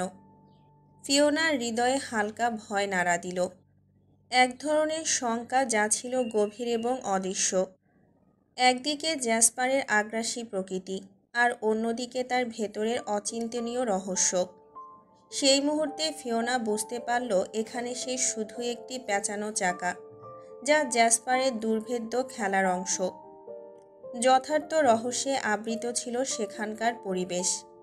কফির তীব্র গন্ধের মাঝে তার চোখের দিকে তাকিয়ে থাকা ওই আগুনের মনস্টারের সম্মুখীন হতে ফিওনার মনে নানা প্রশ্নের কুয়াশা ছিল, কিন্তু সেই ভয়ানক অনুভূতির মধ্যে সে আশাও খুঁজছিল, একটা সম্ভাবনা যা হয়তো তাকে মুক্তির দিকে নিয়ে যাবে। জ্যাসপারের কঠোর গলার আওয়াজ ঘুরে ফিরে যেন অন্ধকারের মাঝে প্রতিধ্বনিত হলো, তোমাকে আমি আদেশ করেছি কফি রেখে চলে যেতে, অযথা প্রশ্ন করতে নয়। তার কথা ছিল যেন শাসকের নির্দেশ, এক অমোঘ আইন যা ভঙ্গ করা যায় না। ফিওনার মনে এক চাপা বিরক্তি উদিত হলো। সে দীর্ঘশ্বাস ফেলে বলল, আচ্ছা, আজব, আমাকে আটকে রেখেছেন আর আমি তা প্রশ্ন করব না? মানে আমার এখানে থাকতে খুব শখ লাগছে? মনে হচ্ছে আমি পাহাড়ে বনভোজনের জন্য এসেছি, প্রশ্ন করতে নয়, বরং এসব কিছু উপভোগ করতে। তার কণ্ঠস্বরের তীব্রতা যেন পাহাড়ের শীর্ষ থেকে অবতীর্ণ এক ঝর্ণার মতো, বিস্ফোরক এবং প্রবাহিত। ফিওনার চোখে তখন হতাশার ছায়া, যেন সে একা একা নির্বাসিত। কতবার বলবো, যেদিন তোমার নানা আমার ভাইকে মুক্তি দেবে সেদিন তুমি মুক্তি পাবে, তার আগে নয়। জ্যাসপার তার গম্ভীর কণ্ঠে যেন একটা চূড়ান্ত ঘোষণা করল, একটা নিষেধাজ্ঞা যা অমান্য করা যাবে না। তার চোখের দৃষ্টিতে একটা জোরালো সংকল্পের ঝলক ছিল, যা ফিওনার জন্য এক গভীর আতঙ্কের জন্ম দিল। দেখুন, যদি সত্যি আপনার ভাইকে আমার গ্রান্ডপা আটকে রাখে, ফিওনা কিছুটা আবেগপূর্ণ কণ্ঠে বলল, আমি তাকে অনুরোধ করব, আমার গ্রান্ডপা আমার কথা রাখবে, আমি জানি। প্লিজ আমাকে দিয়ে আসুন আমার বাড়িতে, আমি নিজে আপনার ভাইকে উদ্ধার করে দেব, কথা দিচ্ছি। জ্যাসপার তার কথা একটা বিদ্রূপের হাসি ফুটিয়ে তুলল, যেন ফিওনার কথাগুলো তার কাছে শুধুই বাচ্চাদের কল্পনা। জ্যাসপার 1 পা 2 পা করে ধীরে ধীরে ফিওনার দিকে এগিয়ে আসতে লাগলো। তার প্রত্যেক পদক্ষেপ যেন অন্ধকারের গহ্বরে একটা নতুন আতঙ্কের জন্ম দিচ্ছিল। ফিওনার হৃদয়ের ধুকপুকানি বাড়তে লাগলো, ভয়ের অনুভূতি তাকে গ্রাস করছিল। ফিওনা সমান তালে 1 পা 2 পা করে পিছিয়ে যেতে যেতে এক পর্যায়ে কাচের দেয়ালে এসে ঠেকে গেল। তার পিঠের সাথে দেয়ালটি যেন এক শীতল ও শ্বাসরুদ্ধকর বন্ধন তৈরি করছিল। এই মুহূর্তে সে বুঝতে পারল এই পরিস্থিতি থেকে বেরিয়ে আসা তার জন্য কতটা কঠিন। ফিওনার চোখে তখন এক আতঙ্কের ঝিলমিল। জ্যাসপারের অতি কাছে আসার সাথে সাথে মনে হলো তার চারপাশের সব কিছু যেন হঠাৎ স্তব্ধ হয়ে গেছে। শুধুমাত্র জ্যাসপার এবং তার মধ্যে একটা ভয়ঙ্কর মৌনতা রয়ে গেছে। সে অনুভব করল যেন জ্যাসপার তার শ্বাস প্রশ্বাসের আওয়াজ শুনতে পাচ্ছে। জ্যাসপার ফিওনার কাছে এসে দাঁড়ালো। তার উচ্চতা যেন এক উঁচু পাহাড়ের মতো, যেখানে ফিওনার মতো ছোট্ট একজন মানুষের জন্য সবকিছু অতি বিশাল ও ভীতিকর। তার শরীরকে কিছুটা সামনে ঝুঁকিয়ে ফিওনার দিকে নজর রাখল, যেন একটা পেশিবহুল শিকারী তার শিকারের দিকে মনোযোগ দিচ্ছে। ফিওনার মাথার দুই পাশের কাচের দেয়ালের বিরুদ্ধে জ্যাসপারের শক্তিশালী হাত দুটো স্থাপন হলো, যেন ফিওনাকে তার গ্রাসে নিয়ে আসার জন্য প্রস্তুত। কাচের পৃষ্ঠের ঠান্ডা স্পর্শ তার পিঠে লাগছিল। প্রতিটা শ্বাসে ফিওনার মনে একটা অশুভ অনুভূতি তৈরি করছিল। জ্যাসপারের স্নিগ্ধ অথচ ভয়ঙ্কর দৃষ্টি যেন তার প্রতিটা ইন্দ্রিয়কে সচেতন করে তুলছিল। তার চোখে একটা তীব্রতা ছিল যা ফিওনাকে আচ্ছন্ন করে ফেলছিল। ফিওনা অনুভব করছিল যে তার হৃদস্পন্দন দ্রুত হয়ে উঠছে, আর এই নিকটতা যেন একটা অপরিচিত অথচ চেনা সংকটের দিকে ঠেলে দিচ্ছিল। ফিওনার দৃষ্টি তার দিকে নিবদ্ধ হলো, কিন্তু সে কোনো রকম শব্দ উচ্চারণ করতে পারছিল না। সেই মুহূর্তে সময় যেন থমকে গিয়েছিল। কেবলমাত্র তারা দুজনের মাঝে অদৃশ্য একটা দেয়াল ছিল, যা ফিওনার মাঝে তৈরি করেছে একদিকে ভয় আর অন্যদিকে আকর্ষণের সংমিশ্রণ। জ্যাসপার মাথা কিছুটা ঝুঁকিয়ে ফিওনার সামনে এসে বলল, you are such a bloody foolish human and I hate human. জ্যাসপারের গম্ভীর কণ্ঠস্বর যেন একটা প্রচণ্ড ঝড়ের পূর্বাভাস। তার কথায় বিদ্যুৎ চমকাচ্ছে। কারণ তোমরা হিউম্যানরা অনেক সেলফিশ আর বেইমান হয়ে থাকো। তোমার মনে হয় আমি তোমাকে বিশ্বাস করব? বোকা দুর্বল মানবী। এইসব কথা যেন শানিত তলোয়ারবিদ্ধ কুরুচি ফিওনার হৃদয়ে আঘাত করে। তার প্রতিটা শব্দ ছিল যেন এক একটা অশুভ অভিশাপ, যা তার কল্পনার সব সৌন্দর্যকে ধ্বংস করে দিচ্ছে। ফিওনার দৃষ্টি জ্যাসপারের চোখের গভীরতায় তলিয়ে যেতে চেষ্টা করছিল, কিন্তু সে তার অভিব্যক্তিতে এক নির্দয় নৈরাশ্য দেখতে পেল, যা তাকে আরও বিভ্রান্ত হতাশ করে তুলল। ফিওনার পিঠের নিচে কাচের দেয়ালটি আরও কঠিন ও ঠান্ডা মনে হচ্ছিল, আর তার মনের ভাবনাগুলো যেন এক একটি পাথরের ভারে চাপা পড়ছিল। জ্যাসপার পুনরায় তার গভীর গম্ভীর কণ্ঠস্বর তুলল, যেন ফিওনার মনের অন্ধকারে প্রবেশ করতে চায়। কি হলো? এখন কথা বলছো না কেন? শেষ সব কথা। তার কথায় ছিল একটা বিদ্রূপের রেশ, যা ফিওনার হৃদয়ে রক্তপাতের মতো অনুভূতি দিচ্ছিল। ফিওনা নিজের মাথাটা নিচু করে নিল, যেন মাটির দিকে তাকিয়ে থাকা তার জন্য নিরাপত্তার আড়াল। সেই সময় জ্যাসপার তার কানের কাছে মুখ নিয়ে যায়। তার গরম নিঃশ্বাস যেন ফিওনার কানে একটা উষ্ণ হাওয়ার ঝাপটা নিয়ে আসছে। আগে নিজেকে নিয়ন্ত্রণ করতে শেখো বোকা মানবী। আমি কাছে আসলে তো দুনিয়াই ভুলে যাও। ফিওনার মধ্যে যে আতঙ্ক কাজ করছিল তা যেন তার কথার ভারে আরও বাড়তে লাগলো। জ্যাসপারের এই হাস্কি স্বর, যার প্রতিটা বাণী যেন একটা চূড়ান্ত চ্যালেঞ্জের মতো, তাকে আরও হতাশ করে তুলছিল। ওই কথাগুলোর মধ্যে ছিল এক অদ্ভুত ক্ষমতা, যা ফিওনার হৃদয়ে প্রবেশ করে তাকে এক অসাধারণ ভয়ঙ্কর আকর্ষণের আবহে বাঁধছিল। ফিওনার চোখে তখন জ্বলজ্বল একটা উজ্জ্বলতা ছিল, যা নিজেকে প্রমাণ করার আকাঙ্ক্ষা ও তার হৃদয়ে জমে থাকা অশান্তির প্রতিফলন ঘটাচ্ছিল। সে জানত এই ভয়ঙ্কর ড্রাগন রাজপুত্রের সামনে দাঁড়িয়ে থাকা মানে এক কঠিন যুদ্ধের সম্মুখীন হওয়া। জ্যাসপার ফিওনার থেকে কিছুটা দূরে সরে এলো, যেন তার বিরূপ আচরণের ভার থেকে নিজেকে মুক্ত করতে চায়। এদিকে ফিওনা দাঁড়িয়েছিল মাথাটা নিচু করে, এক অদ্ভুত দ্বন্দ্বের মাঝে। হঠাৎ জ্যাসপার কফির মগ হাতে নিয়ে এক চুমুক দিল। কফিটা একদম ঠান্ডা হয়ে গেছে, যেন তাতে তার রাগের আগুন প্রজ্বলিত হলো। সে ক্ষোভে কফি সজোরে ফিওনার দিকে ছুঁড়ে মারল। কফির তরল আকাশের বৃষ্টির মতো তার গায়ে ঝরে পড়ল। ফিওনার মুখ থেকে শুরু করে গলা পর্যন্ত ভিজে গেল সেই কালো কফির রস দিয়ে। তার সাদা গাউনটি কফির স্রোতে সম্পূর্ণ নষ্ট হয়ে গেল, যেন নির্মলতার প্রতীকটি একটা পবিত্র স্থানে অপবিত্র হয়ে পড়ল। ফিওনা হতবম্ব হয়ে তাকিয়ে রইল, যেন সে উপলব্ধি করতে পারছে না। এত বড় অপমান সে সহ্য করতে পারে না।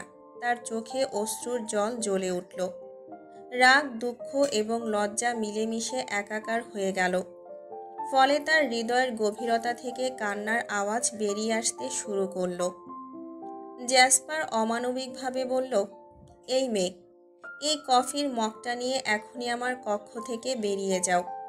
তোমার জন্য আমার কফিটা ঠান্ডা হয়ে গেছে। তার স্বরে ছিল একটা নিষ্ঠুর অথচ ঔদ্ধত্যপূর্ণ কর্কশতা, যা ফিওনাকে আরও বেশি অসহায় করে তুলছিল। ফিওনার হৃদয়ে তখন এক অদ্ভুত ক্ষোভ জাগ্রত হলো। সে কেবলমাত্র একটা কফির জন্য কষ্ট পাচ্ছিল না, বরং তার আত্মসম্মানের প্রতি এমন নৃশংস আঘাত যে তার অবচেতনকে নাড়া দিচ্ছিল তা সে সহ্য করতে পারছিল না। ফিওনা মগটা হাতে নিয়ে এক প্রকার দৌড়ে কক্ষ থেকে বেরিয়ে গেল। তার চোখে জল এবং হৃদয়ে দগ্ধ বিষণ্ণতা, যেন প্রতিটা পদক্ষেপে কষ্টের স্রোত প্রবাহিত হচ্ছিল।